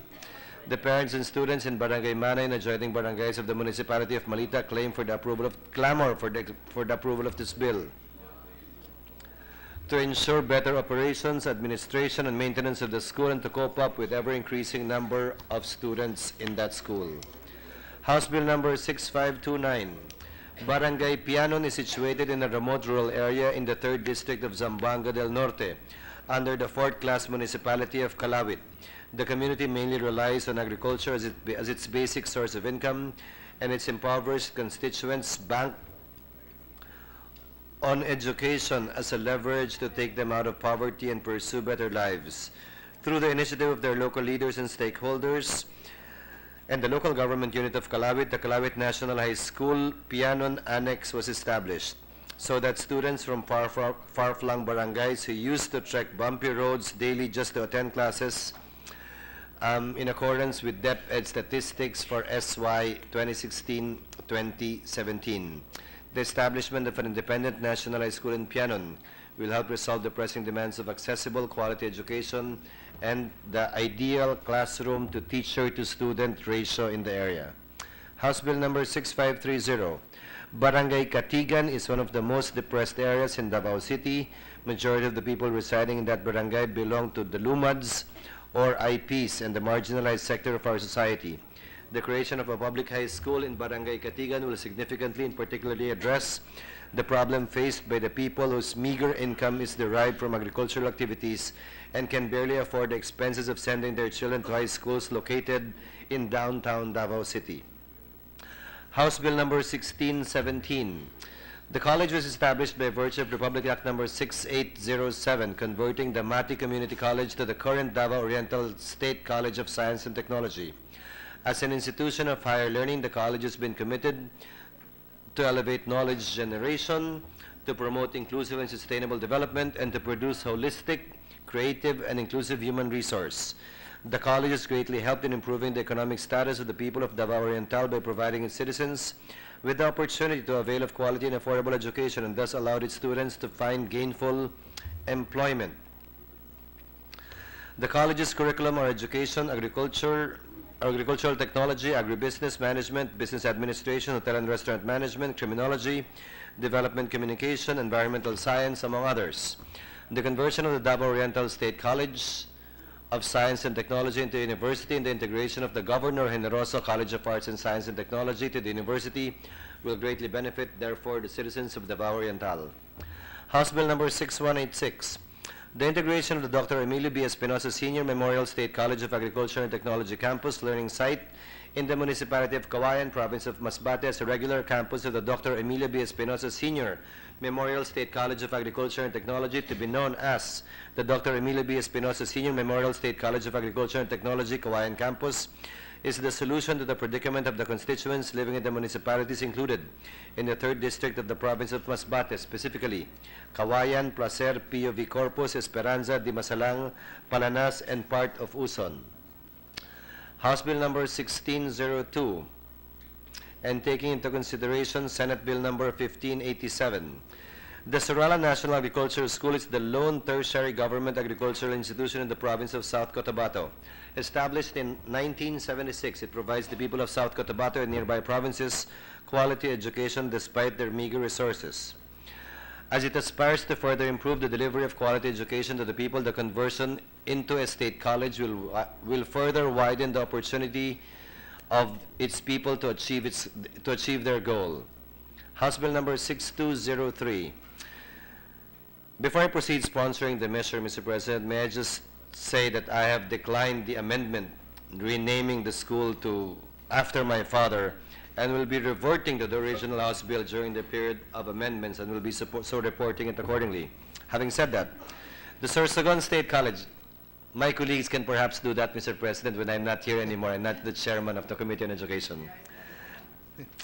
The Sorsogon State College. Wag na. Pag wala na ako dito. Konti na lang yun. The Sorsogon State College was created by virtue of RA number 7666 on December 30, 1993, which converted the Sorsogon College of Arts and Trades into the Sorsogon State College, and integrating therein 3 of the biggest national vocational schools in the province. Likewise, at present, the Sorsogon State College has the capability to produce globally competitive graduates, wherein faculty is equipped with recently acquired knowledge and technical expertise through learning and experience, which are downloaded effectively to the community, serving as an instrument to leverage the people from the bondage of poverty. Recent trend in the area of research have been very promising, and 3 programs have been submitted for Level 3 accreditation. It can be said that the college at present is already a force to reckon with. Undeniably, it is also at par with the fine universities in the country. It is about time that the new paradigm for its future be set at this time. The Sorsogon State College has carved its stripes, and it deserves to become a state university.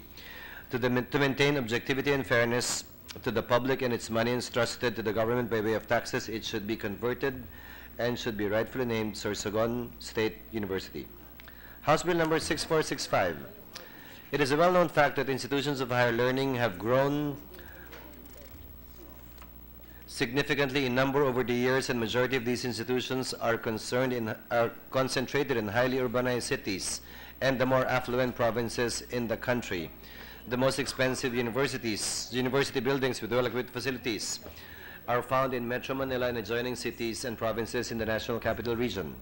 The conversion, therefore, of the Northwestern Mindanao State College of Science and Technology into a state university, to be known as the University of Northwestern Mindanao, will certainly provide refuge for students from poor families in this part of the country, as university education outside of the province entails collateral expenses such as boarding house rentals, food and transportation, and other miscellaneous expenses which may be beyond their reach. House Bill number 6523. This bill seeks to remain the Ramon Magsaysay Technological University, RMTU, into the President Ramon Magsaysay State University, and broaden and strengthen it as a premier institution of higher learning in the province of Zambales and the whole of Region 3. Mr. President, our Constitution provides that it is the duty of government to protect and promote the right of all citizens to quality education at all levels, and take, quote, appropriate steps to make such education accessible to all. It also states that education should be assigned the highest budgetary priority. Funding support from the national government will arm and empower these schools to meet the necessary requirement for additional classrooms, facilities, teachers, among others, as well as to enable them to accommodate more students from their areas. I ask my colleagues' support insofar as the passage of these 20 measures are concerned. Thank you, Mr. President. Thank you, distinguished colleagues. Majority Leader. Mr. President, to give the other members a chance to study the proposed measures, I move to suspend consideration of all local House bills, all the local bills, House bills, and one Senate bill that were mentioned, Mr. President. Consideration of the local bills mentioned is hereby suspended. Mr. President, with the permission of the body, I move to resume consideration of Senate Bill 454 under Committee Report 7. Consideration of Senate Bill number 454 under Committee Report number 7 is in order. Mr. President, this is the measure on the Philippine Occupational Therapy Law. The parliamentary status of the measure is that we are in the period of interpellation. So may we recognize the sponsor, Chair of the Committee on Civil Service, Senator Antonio Trillanes IV. And we'd like to acknowledge the presence of the members of the Philippine Academy of Occupational Therapists and Occupational Therapy Faculty of the University of the Philippines who are with us this afternoon joining. Senator Antonio Trillanes IV is recognized. I have received no more reservations for interpellation, so I move to close the period of interpellation, Mr. President.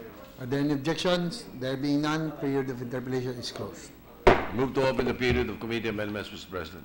Are there any objections? There being none, No, the committee amendments, Mr. President. period of committee amendments is hereby open. We recognize Senator Trillanes, Mr. President.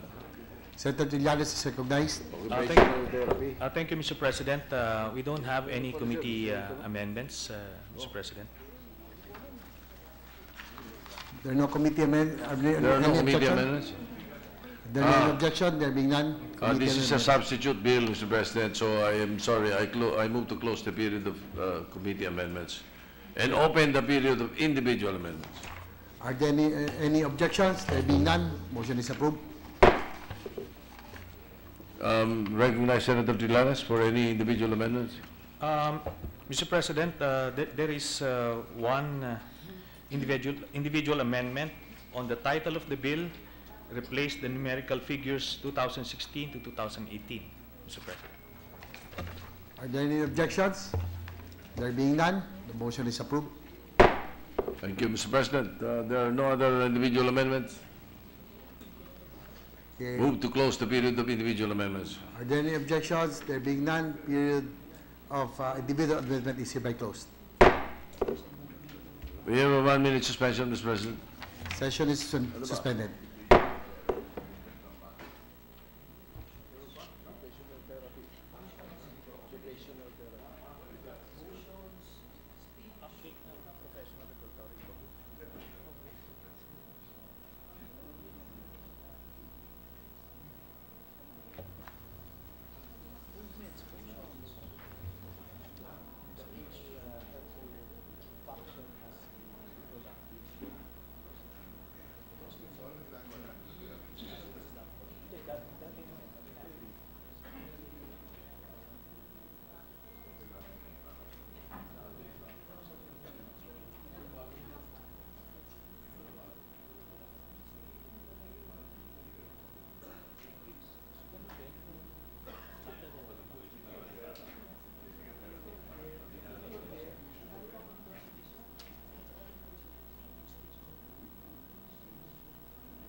Ready to resume, Mr. President.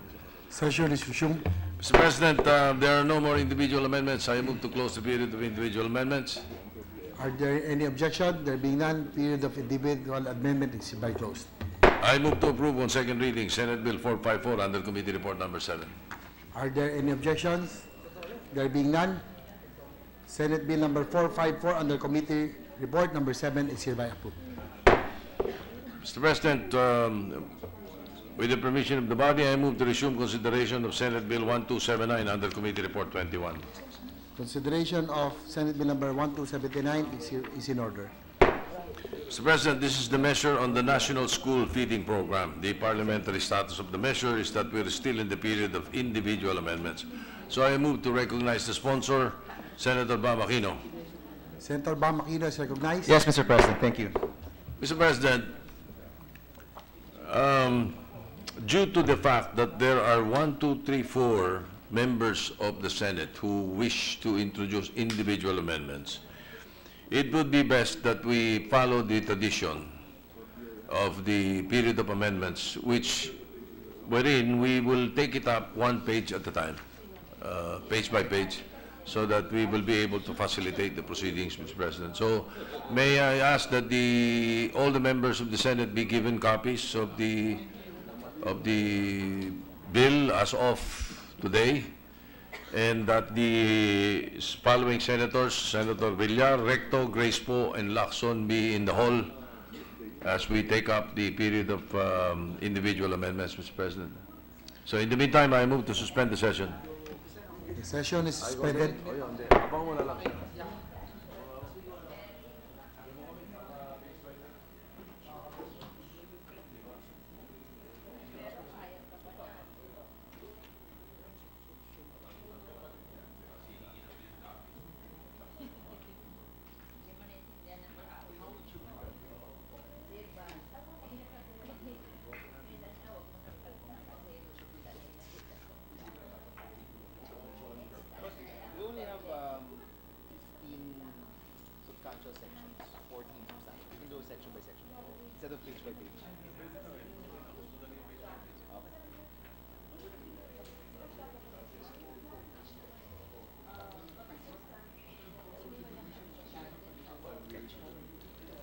Wala na tayong individual na atin. I forgot already. Ako ready na ako. Ako ready. Ha? Ay, very good. Nagpunta ka na kita. Wala na. Saan yung garawan ko?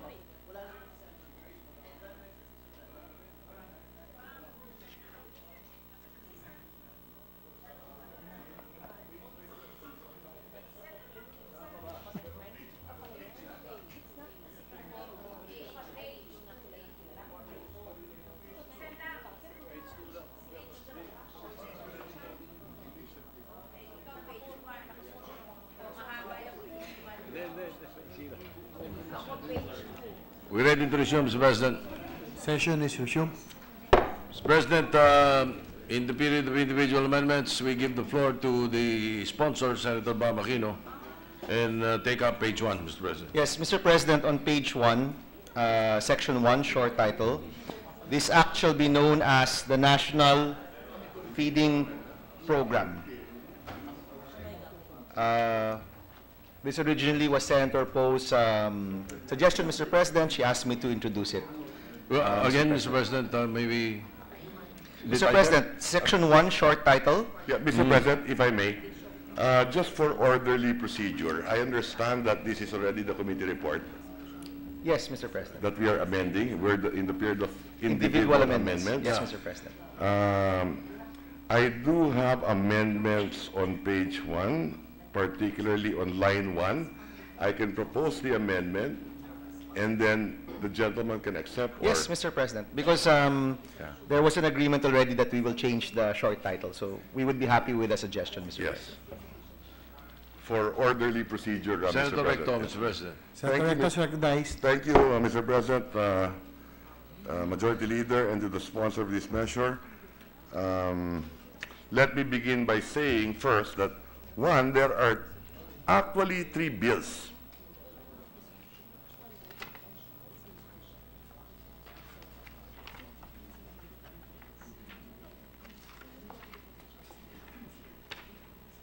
Covering similar topics, Mr. President. One was referred to the Committee on Health, which is the 1,000 days.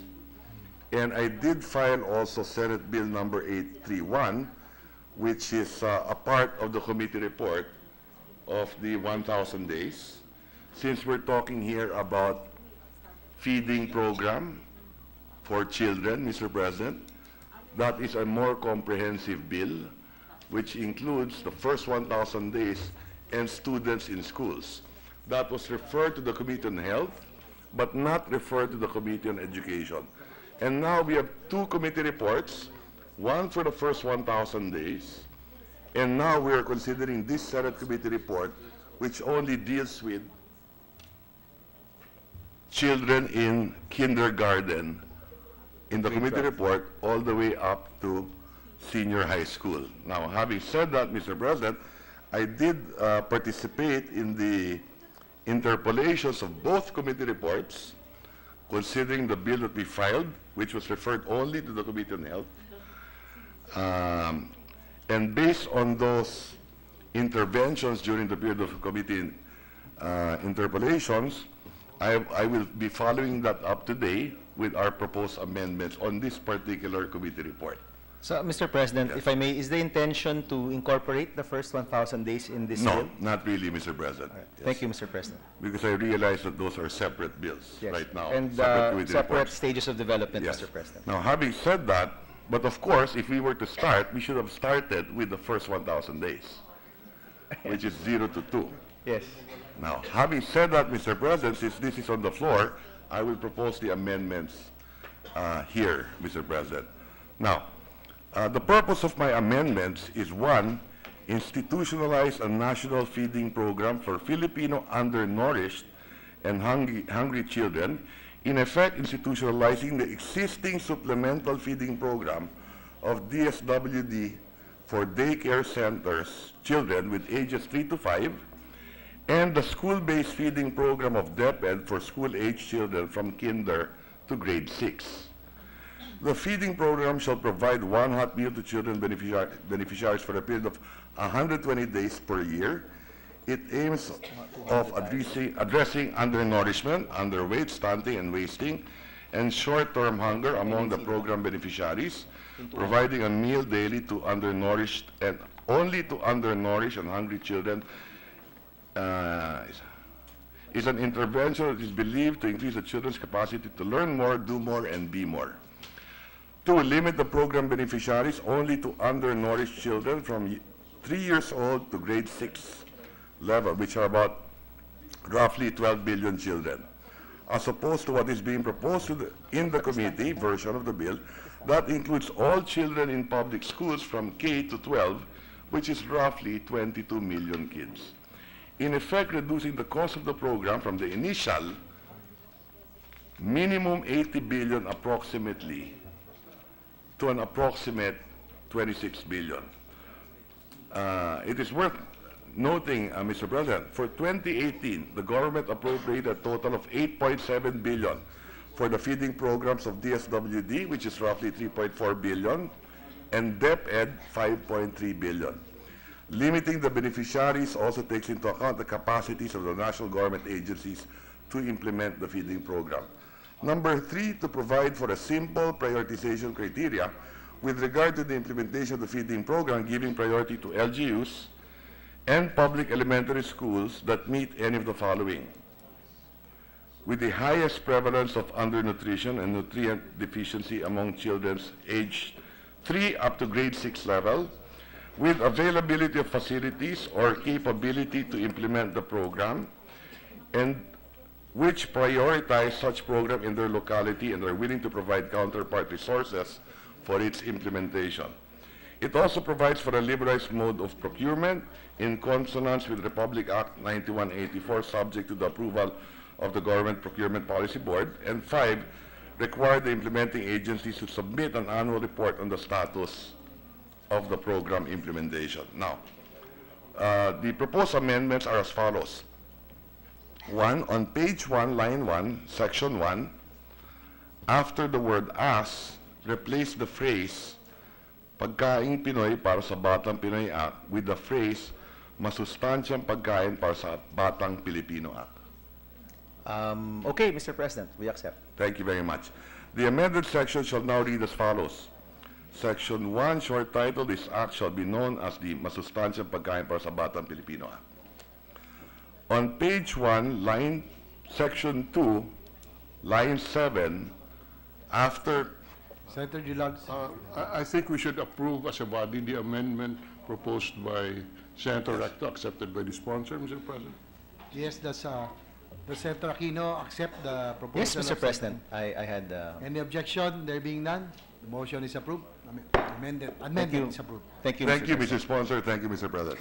On the second amendment, on page 1, section 2, line 7, after the word shall, delete the remainder of the paragraph and replace it with the phrase, establish a comprehensive national feeding program that will address the problem of hunger and undernutrition among Filipino children. The amended section shall now read as follows. Section 2, Declaration of Policies. The state recognizes the vital role of the youth in nation building and shall promote and protect their physical, moral, spiritual, intellectual, and social well-being. In recognition of the demonstrated relationship between food and nutrition and the capacity of students to develop and learn, the state shall establish a comprehensive national feeding program that will address the problem of hunger and undernutrition among Filipino children. We accept, Mr. President. Thank you, Mr. Is there President. any objection? There being none, the amendment is approved. Third, still on page 1, section 3, lines 14 to 16. Reword the entire section to read as follows. Section 3, National Feeding Program. The National Feeding Program hereinafter referred to as the program is hereby established to address hunger and undernutrition among Filipino children. The program shall have the following components and coverage. A, supplemental feeding program for daycare children. The Department of Social Welfare Development, in coordination with the local government units concerned, shall implement a supplemental feeding program for undernourished children with ages 3 to 5 years, period. The program shall be administered in daycare centers or in other facility which can be used for such purpose, provided that the program shall include the provision of one hot healthy meal for a period of not less than 120 days in a year, provided further that in the preparation of children's meals, the DSWD shall work in collaboration with recognized parents organizations. B, school-based feeding program. The Department of Education through the Health and Nutrition Center shall implement a school-based feeding program for undernourished public school children from kindergarten to grade 6, provided that the program shall include the provision of one hot healthy meal to all undernourished public elementary school children for a period of not less than 120 days in a year. To assess the efficacy of the programs, the national government agencies concerned shall monitor the weight, height, and other relevant health indicators of the children prior to and after the feeding cycle. Health and nutritional assessment shall be undertaken by the NGAs concerned to track the health and nutrition progress of the program beneficiaries.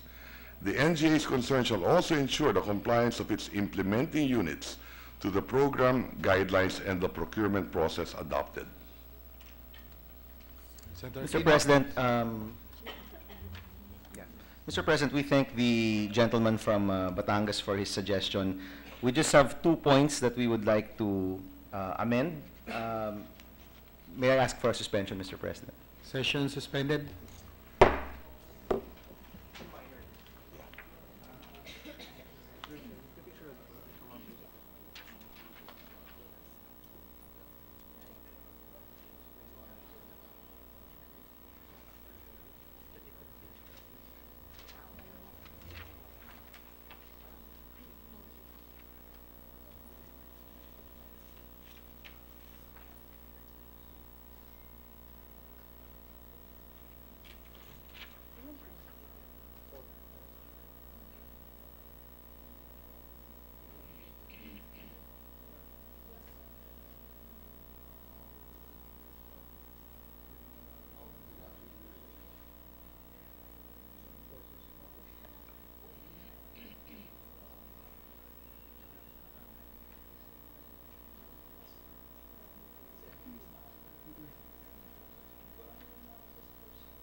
Page 1 pala.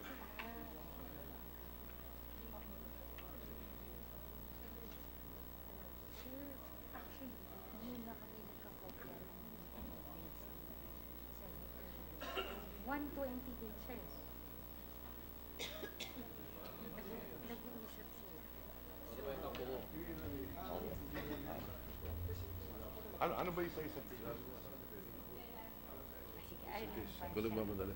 Ready to resume, Mr. President.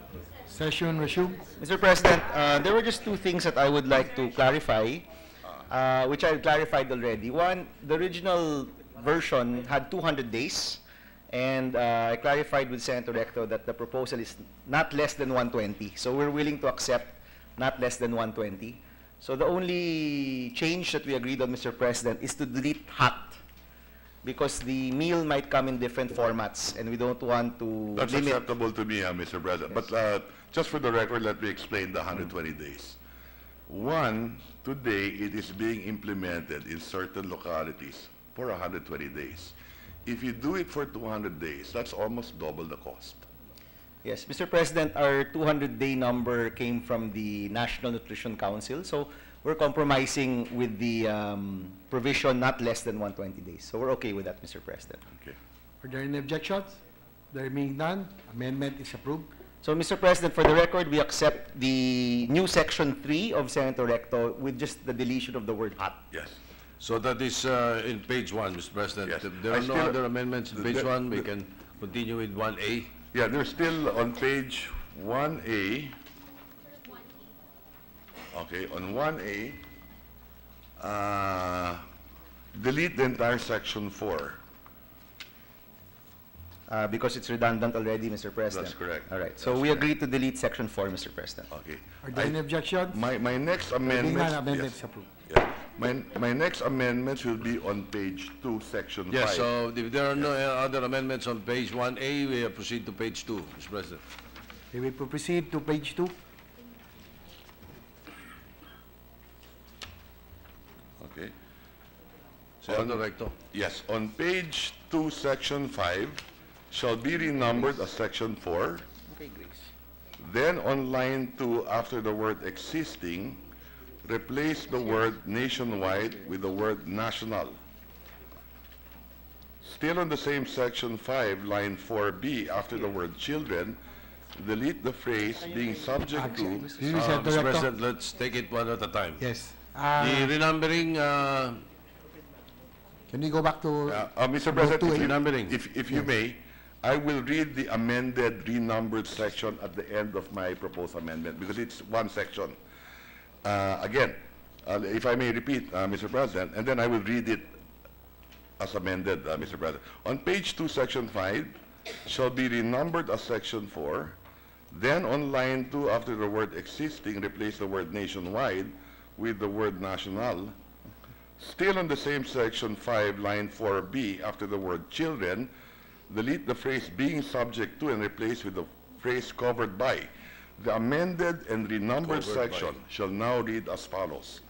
Section 4, creation of a National Nutrition and Poverty Information System. The National Nutrition Council shall harmonize all existing national and local nutrition and poverty databases that identify individuals, groups, and or localities that have the highest magnitude of hunger, undernutrition, and poverty. The system shall be utilized in monitoring the health and nutrition of children covered by the program. We accept, Mr. President. Thank you. Thank you to the Are sponsor. there any objections? There being none, amendment is approved.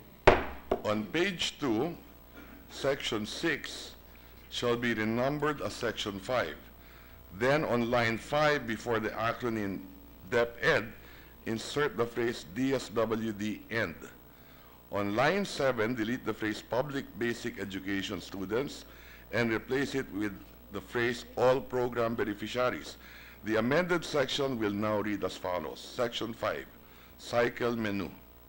The DSWD and DepEd, in coordination with NNC and the Food and Nutrition Research Institute, shall prepare several standardized menus to be served to all program beneficiaries. The menus shall be contextualized and drawn up according to age, range, type of school, and local cultural eating preferences within recommended standards. At least 1/3 of the daily requirement shall be provided based on the Philippine Dietary Reference Intake. Period. We accept, Mr. President. Are there any objections? There being none, amendment approved. 7, on pages 2 to 2A, lines 11 to 30I, delete the entire section 7, 8, and 9.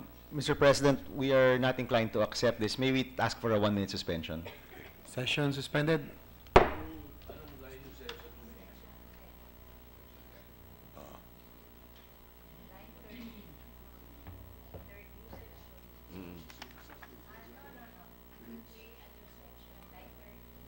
Line 30. Okay, line 30.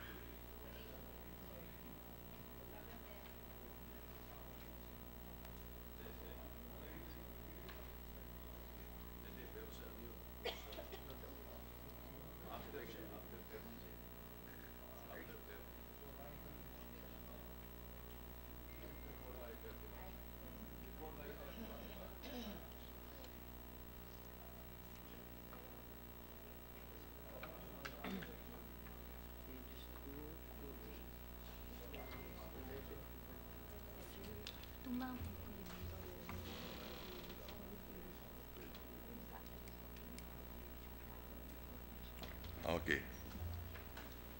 Ready to resume, Mr. President. Session resume. Thank you, Mr. President. Mr. President, I'm trying to simplify the bill by deleting section 7 first of the measure, because I don't think TESDA has any role in this feeding program, Mr. President. And the idea is to limit the number of government agencies to make the program more effective, Mr. President. Mr. President, we agree to delete Section 7. Okay, thank you very much. Is there any objection? There being none, amendment is approved. Thank you. I just would like to manifest that the former head of the best TESDA secretary we ever had, who's a member of the Senate today, agrees with the proposal to take away TESDA in Section 7. Yes. Thank you, thank you. So that is until line 30 of 2A. That is the entire Section 7. Yes, entire Section 7, Yes. so until 30I. No, Mr. President, just Section 7, Mr. Just President. Section 7. The next now will be, we agreed to discuss section by section. So we're done with Section 7, we're deleting it. We are now on Section 8, the title of which is National Feeding Program Modalities. My proposal here is to delete the entire Section 8 as well, because it would appear here that we're adding an additional mandate for DepEd by creating centralized kitchens. Number one, in daycare centers, halimbawa DSWD, centralized kitchen in a public school, and centralized kitchen in local government units. This is not even part of the 80 billion I mentioned, which is the cost of the program to begin with. We must recall that DepEd, the primary mandate of DepEd is education, not really health. But I'm willing to go along with the committee to have this feeding program in schools, but to simplify it, Mr. President, not to make it too costly, not to mention, Mr. President, that this year matatapos, first batch ng K-12 matatapos. The business community is saying that the graduates in K-12 are not prepared to be employed. The promise of K-12 is when they graduate from K-12, they can easily be employed. Maraming hamon pa at challenges ang DepEd. Dinadagdagan natin ng masyadong maraming mandate. In fact, what they should be doing is constructing classrooms, and in 2018, we cut the budget by 30 billion, a little more than that, kasi hindi kaya ng DPWH yung absorptive capacity nila to construct additional classrooms. And we cut their budget this year. And now we're saying, dagdagan na naman natin dito ng maglalagay ng kitchen. Eh marami pa akong eskwelahan, walang kuryente, walang tubig, walang toilet facilities. Siguro tapusin muna natin yon before we ask them to add additional mandates. Mr. President, not to mention, yung how many trucks ang pinangako sa K-12, wala pa rin lahat yun. So it would appear here that we're asking too much of the DepEd. And we hear a lot of complaints already from our DepEd employees, particularly teachers, ang dami ng compliance hinihingi sa kanila. Instead of them teaching, puro reporting requirements lang ang ginagawa ng ating mga guro. And these are the reasons why, Mr. President, similar to Section 7, tinanggal na natin ang TESDA. Ito naman, Section 8, I don't think it has a place here. Let's simplify it. Mr. President, Kung meron silang kitchen, all the more, doon natin gawin. Yung mga lugar na meron na. Yes. Mr. President, if I may, during the hearings for this particular bill, we were able to find out what are the most successful models for the areas where these feeding programs actually work and have shown great results. These, Mr. President, are found in Section 8 and 9, which is why we included them here. Section 9, which is close to Senator Villar's heart, is the Gulayan sa Paaralan. Those who have a successful Gulayan program have successful feeding programs. That's why we feel it's important, Mr. President. Section 8 details the different modalities that have worked. Now, Mr. President, if we don't detail this in the law, the tendency for DepEd is to do what you had said, which is to create kitchens in their school which may not be feasible. But if we allow, Mr. President, a kitchen in the local government or even a kitchen from a community-based service provider, which could be the church. I am not preventing any of that, Mr. President. I just don't see that there is a place in this bill. Ours is a policy. That could be part of your implementing rules and regulations. Maybe, Mr. President, we can agree on a paragraph that just makes it clear that DepEd can go into further modalities on how to implement this program best. Because, Mr. President, if we don't put that here, the tendency for DepEd is just to procure it themselves and not partner. We are encouraging them, Mr. President, to partner specifically with the LGU and with your community service providers who can be another kitchen for them, Mr. President. We have no problem with that.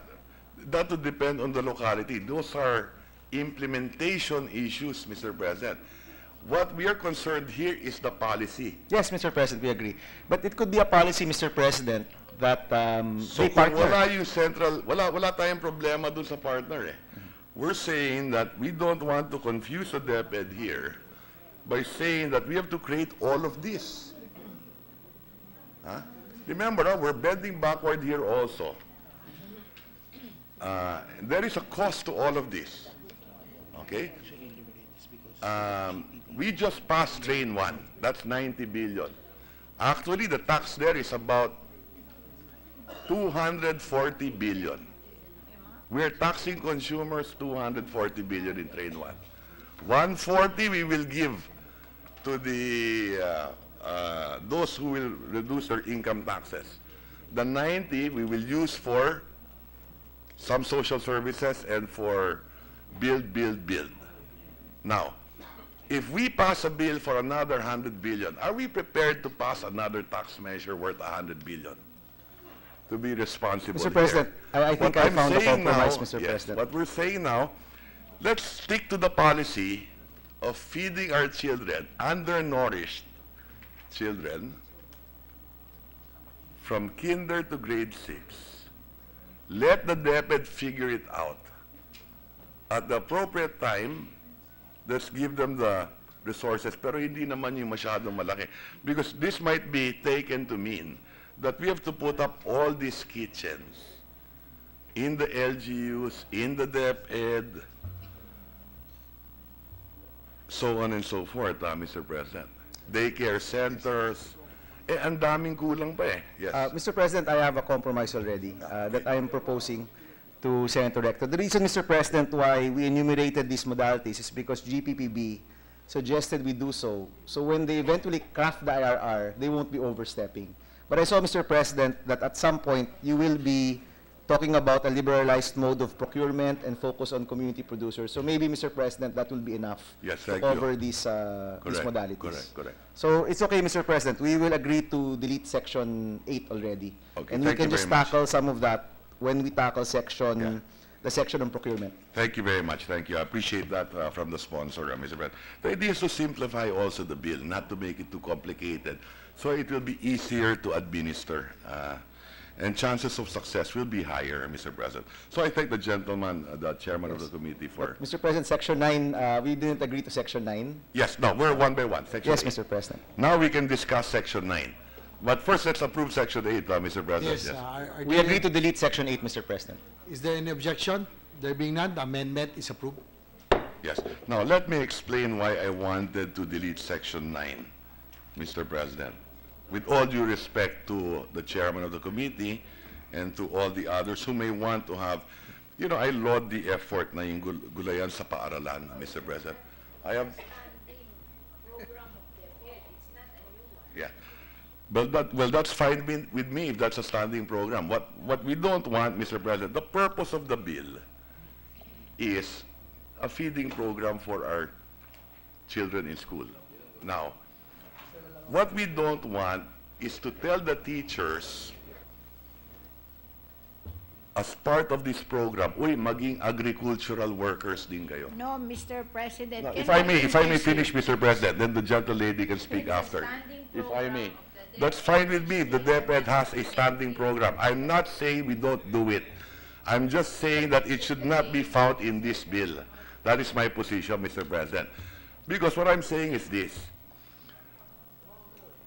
It would appear that we are putting a mandate here na ang lahat ng eskwelahan maglagay tayo ng gulayan.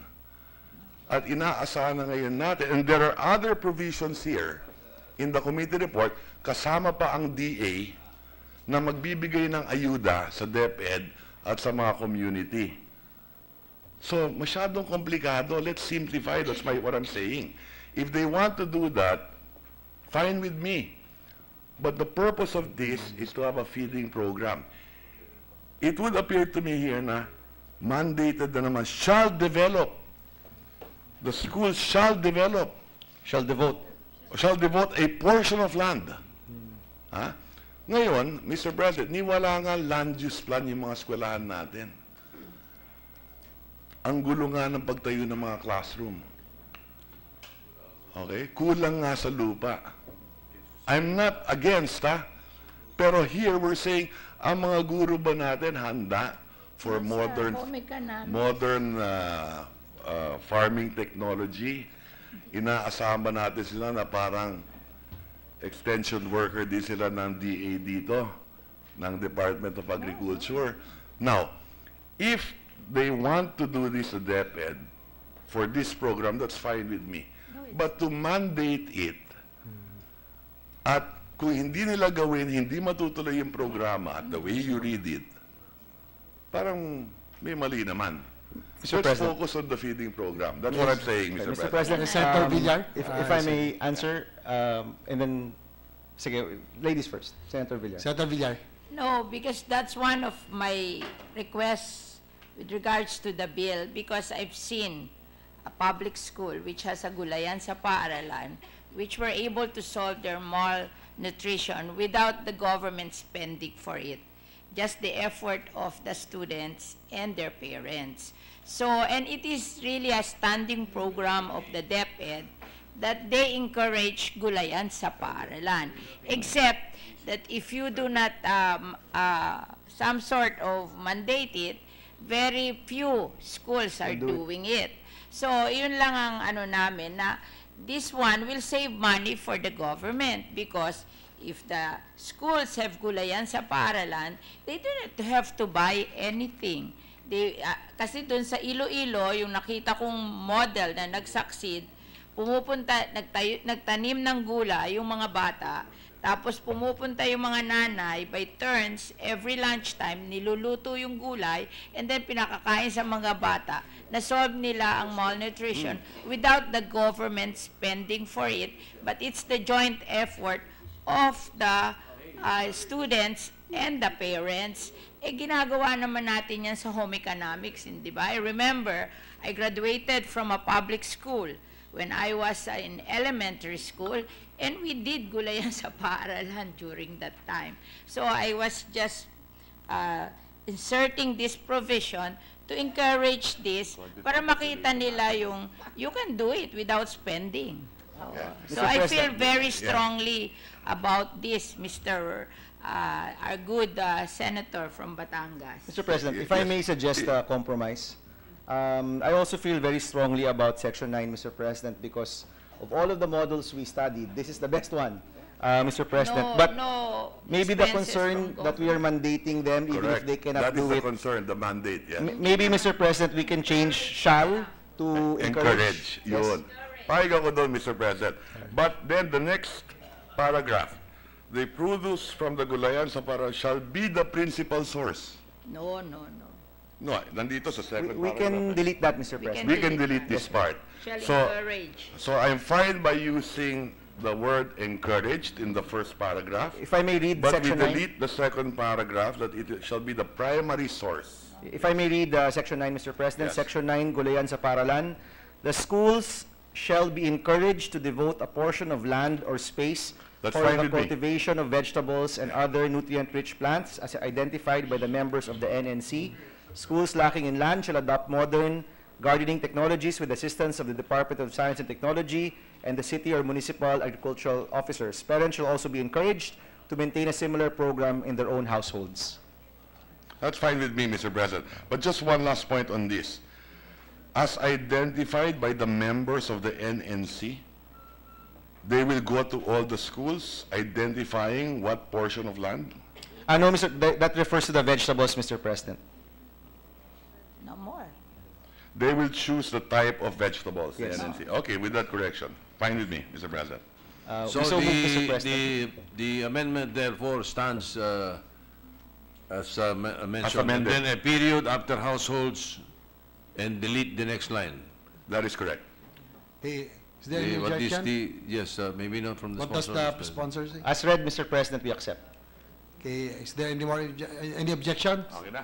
There being none, the amendment is approved. Ikaw naman. Now, Thank you. Mr. President, the next amendment will be coming from Senator Cynthia Villar. Okay. But just for the record, I would like to inform the body that as we started this bill a while ago, the Senate Bill 1279, it is the implication is that we have opened the bill to a whole new period of individual amendments. Because if you will notice, there are amendments that were already previously done. So the truth is we cannot do that if it has been previously amended unless the author of the original amendment agrees or moves for a reconsideration. So in this case, Mr. President, this is with the consent of the chamber, we have opened 1279 to a whole new individual amendments period, Mr. President. For the record. Oh. So noted. Thank you, Mr. President.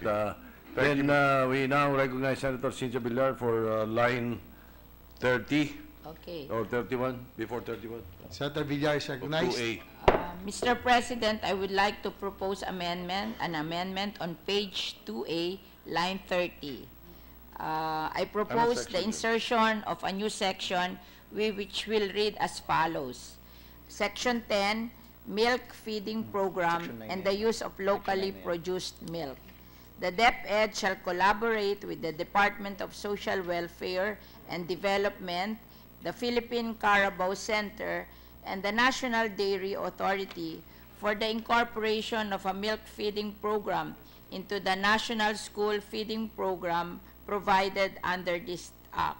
The use of locally produced milk in the cycle menus under the program shall be encouraged and developed in order to enhance the nutritional content of the food and at the same time help in boosting livelihood opportunities of our local dairy farmers and the local dairy industry of the Philippines. Yan. We accept, Mr. President. Okay, thank you. Is there an objection?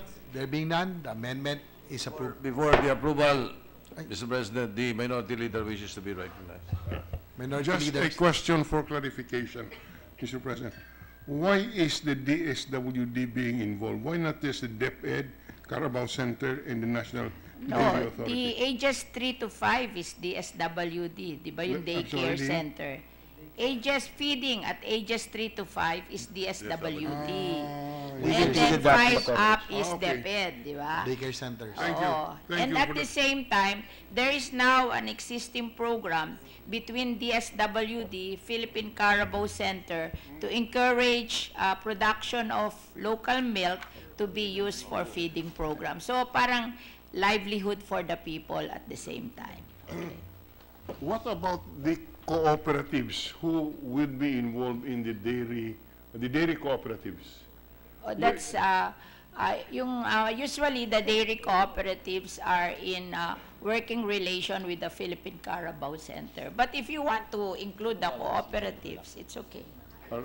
We want to develop the dairy industry because right now we only produce 1% of our milk demand. So we want this feeding program to be able to help the dairy industry also. Mr. President, the reason I'm stating that is because I have actually done this. Yes. Milk feeding program, and in areas where there are cooperatives, dairy cooperatives, it was a very effective instrument to also help the dairy cooperatives. Of course, we realize that there are limitations. Not all dairy cooperatives are capable of supplying pasteurized milk, you know, but that is another issue. Yeah. But as a matter of policy, however, where the dairy cooperatives should also be involved because they are on the supply side of the milk feeding program, and I have done it on my own when we adopted this program. Mr. President, that's okay with me to include dairy cooperatives. In fact, I have met a barangay dairy cooperative who has helped in the feeding program of their barangay school. So it's acceptable to me all right. Also. So, may we know if this is acceptable to the sponsor, Mr. President? Senator Aquino? Could we restate that again, Mr. President? Just to include the cooperative or the CDA. Yes. Cooperative Development Authority, as among those agencies who will be with the DepEd, will collaborate, Mr. President. Yes, Mr. President, we accept. So maybe we can include, we can amend with the provision of the sponsor after parenthesis PCC parenthesis comma, we include the national, I'm sorry, the CDA. CDA. Cooperative Development Authority. Cooperative Development Authority. We accept, Mr. President. Is there any objection? There being none, the amendment is hereby approved as amended. Thank you, Mr. President. Mr. President, No more amendments on page 2A. there is still one just for style purposes. On the lines may have changed, Mr. President, because of the previous amendment, which I support too. But subject to style, section 10 shall be now renumbered as section 6. And then I suppose the amendment earlier will be section 7, Yes. right? For style purposes. Mr. President, we can make an omnibus motion at the end for the renumbering. I'm sure we will be moving around some other sections. Mr. On page 3, line So no more with 2A. no more, Mr. All right, President. we go to page 3, Mr. President. On page 3, lines 1 to 11, reword the entire subparagraph A and B as follows. Paragraph A, water, sanitation, and hygiene. Daycare, to read as follows, Mr. President. Daycare centers and public elementary education institutions shall establish and maintain water and sanitation facilities, promote good hygiene and safe food preparation, and conduct deworming of program beneficiaries twice during the school year. This is to address health-related issues such as diarrhea, worm infestation, and chronic enteropathy that result in undernutrition. Paragraph B, micronutrient supplementation.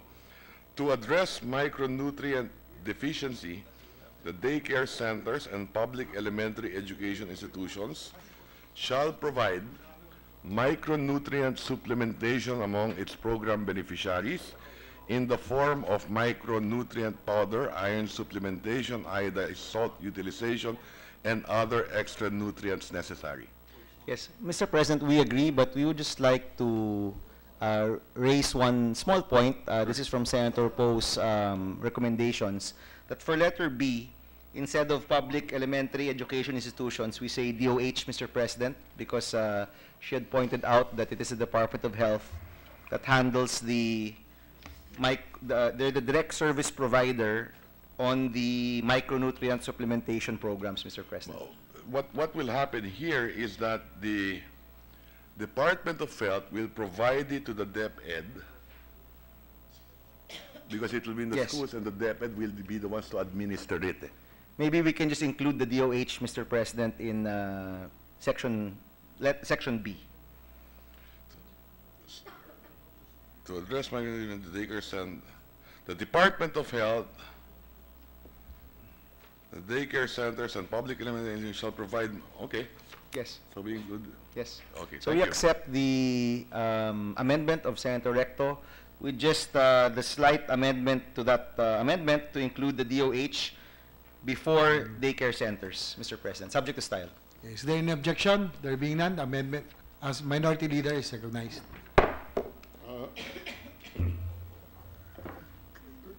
Can we just delete, just for shortening this bill without harming it, on line 4 on page 3, it says, this is to address the health-related issues such as diarrhea, etc., etc.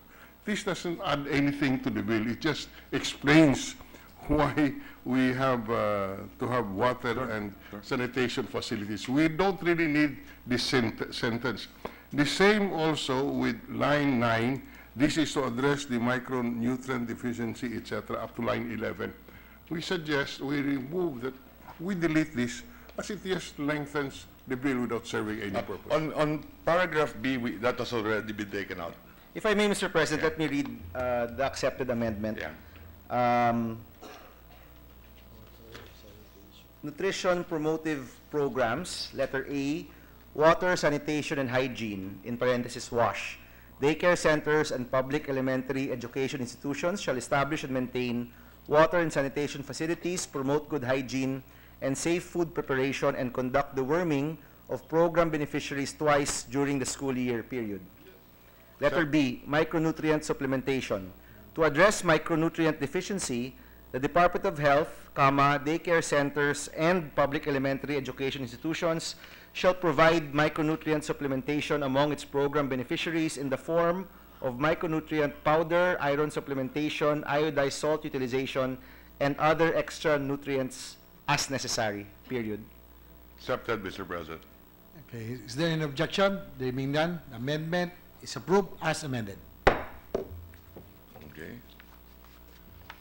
Still on page 3? On page 3, line 12, section 11 shall be renumbered as section 7, and the entire section 7 shall be rephrased to read as follows. Section 7, prioritization in the program implementation. The DSWD and the DepEd shall create a 5-year plan to fully implement the program, provided that NGAs concerned shall prioritize the implementation of the program in the LGUs and public elementary schools that meet any of the following criteria. A, with the highest prevalence of undernutrition and nutrient deficiency among children aged 3 years up to grade 6 level.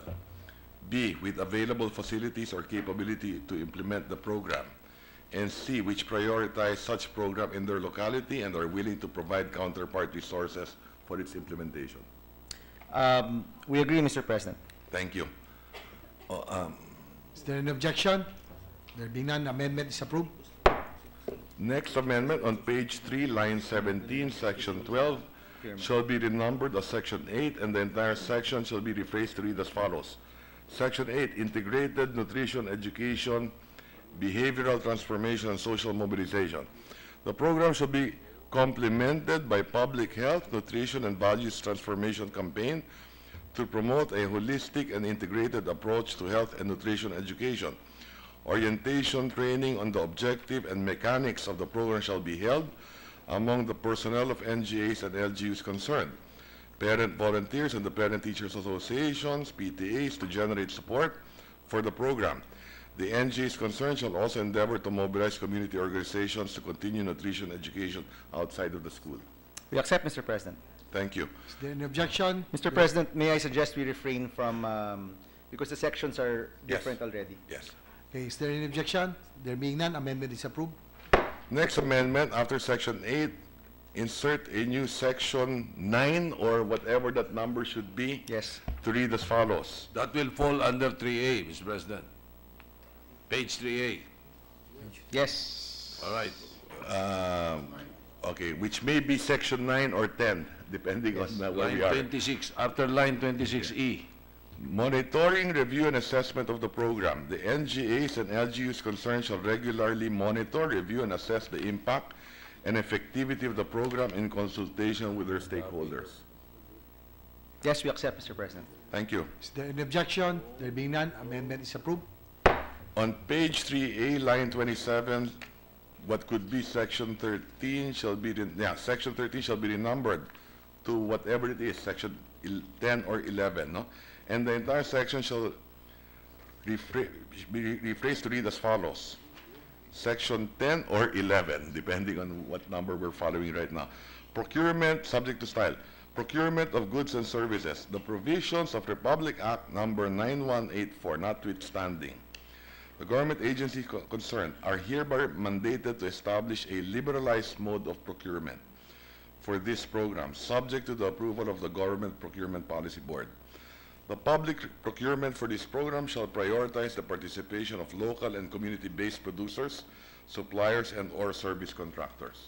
Mr. President, we agree with this amendment, but for the record, let me just say that one of the dual purposes of this bill was also to support the local economy and our local farmers. So we agree to this simplification, Mr. President, but just for the record, the intention of the bill is to prioritize the local farmers in the area as the primary source. And the concern of many of our farmers, Mr. President, is that they have a difficult time entering the procurement process of government. So hopefully, Mr. President, by using some of the terms here, like liberalized mode and prioritized participation, we make it clear for the record that we do intend the GPPB, within the bounds of the law, to really focus their procurement on our local farmers, Mr. President. That is correct. Mr. President, Minority leaders with the recognized. permission of the two gentlemen, we could subscribe ourselves with the intent of the sponsor, particularly on requiring the preference to maximize the participation of community-based producers, suppliers within the locality. Mr. President, I'm just expressing a concern. With such detailed directive as this, it can give rise to a number of litigations and people going to court and saying you are not prioritizing local community-based producers, etc., etc. Such a detailed recitation in the law can Maybe, yes. Maybe we can use, instead of the word shall, encourage. Yeah. Because otherwise, walang mangyayari po rito. Yes.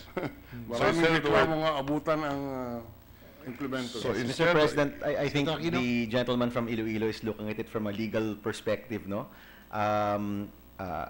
Of course, when we crafted that provision, we were looking at it from the perspective of utilizing the local market.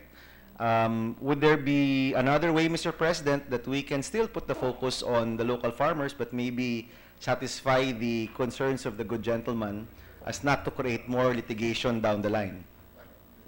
Well, Mr. President, I'm just putting a concern on record. I leave it to the sponsor and the interpellator, I'm sorry, the one recognized for proposing amendments.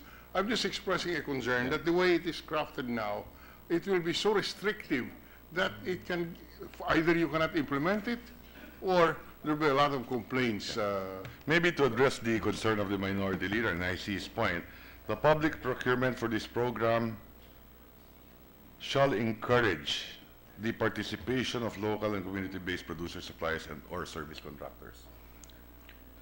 This is also in line with the Cooperative Development Authority and the local cooperatives, milk cooperatives.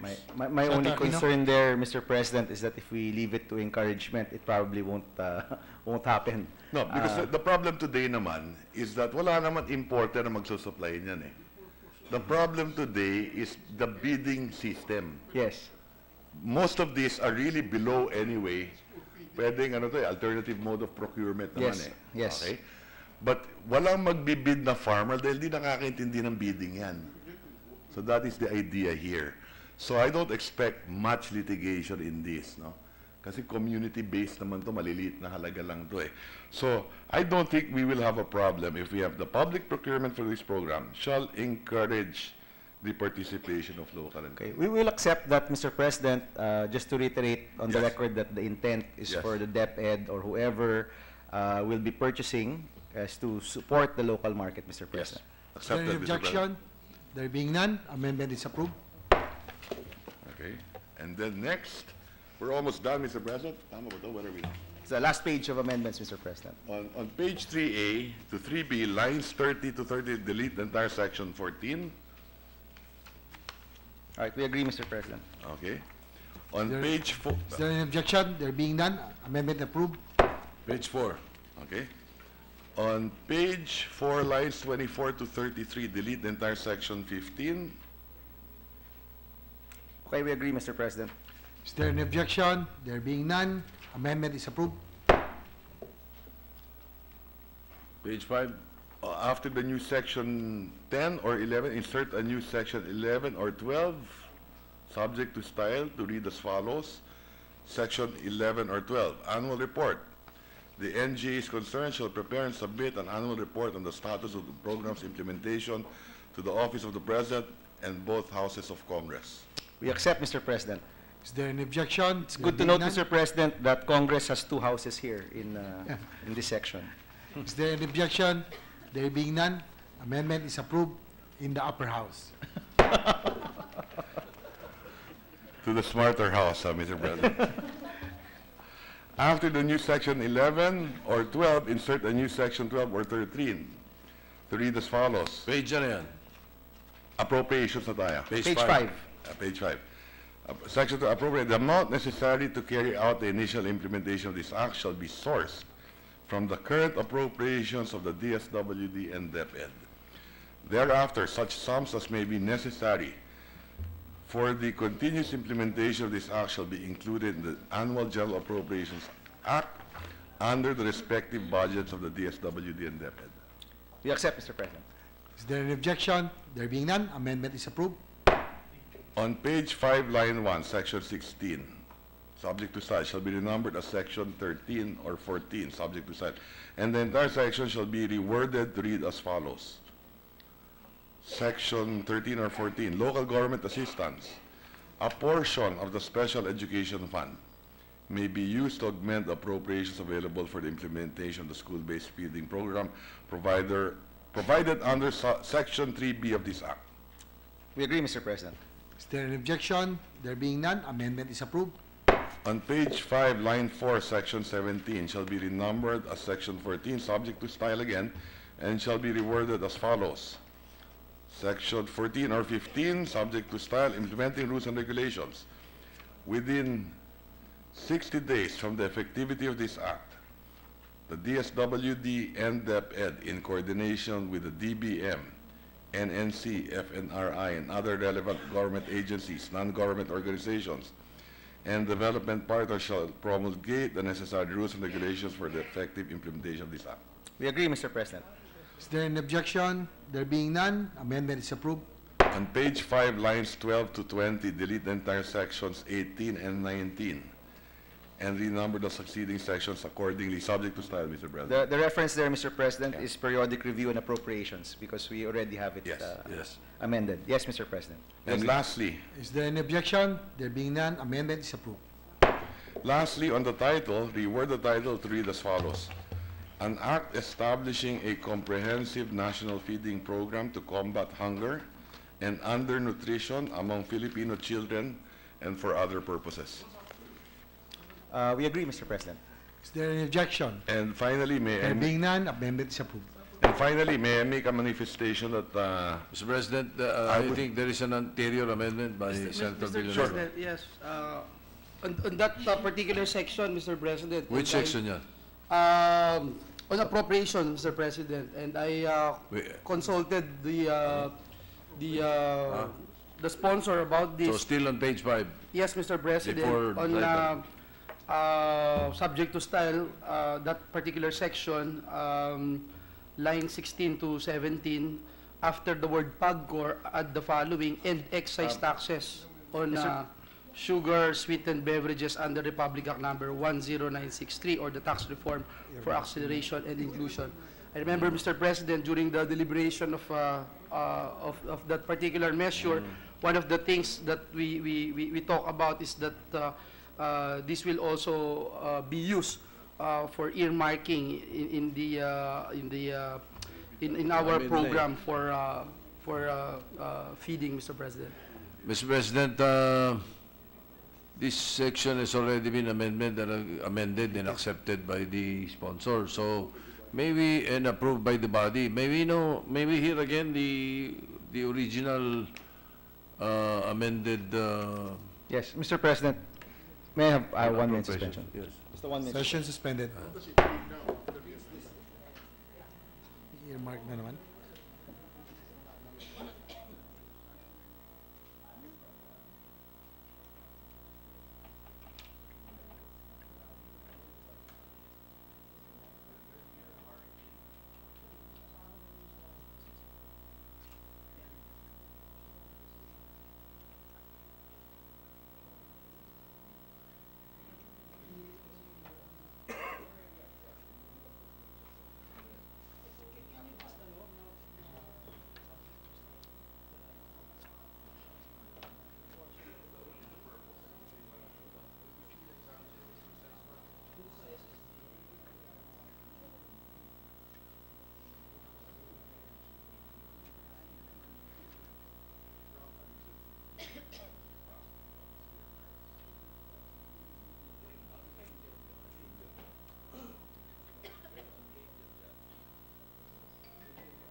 Session resumed.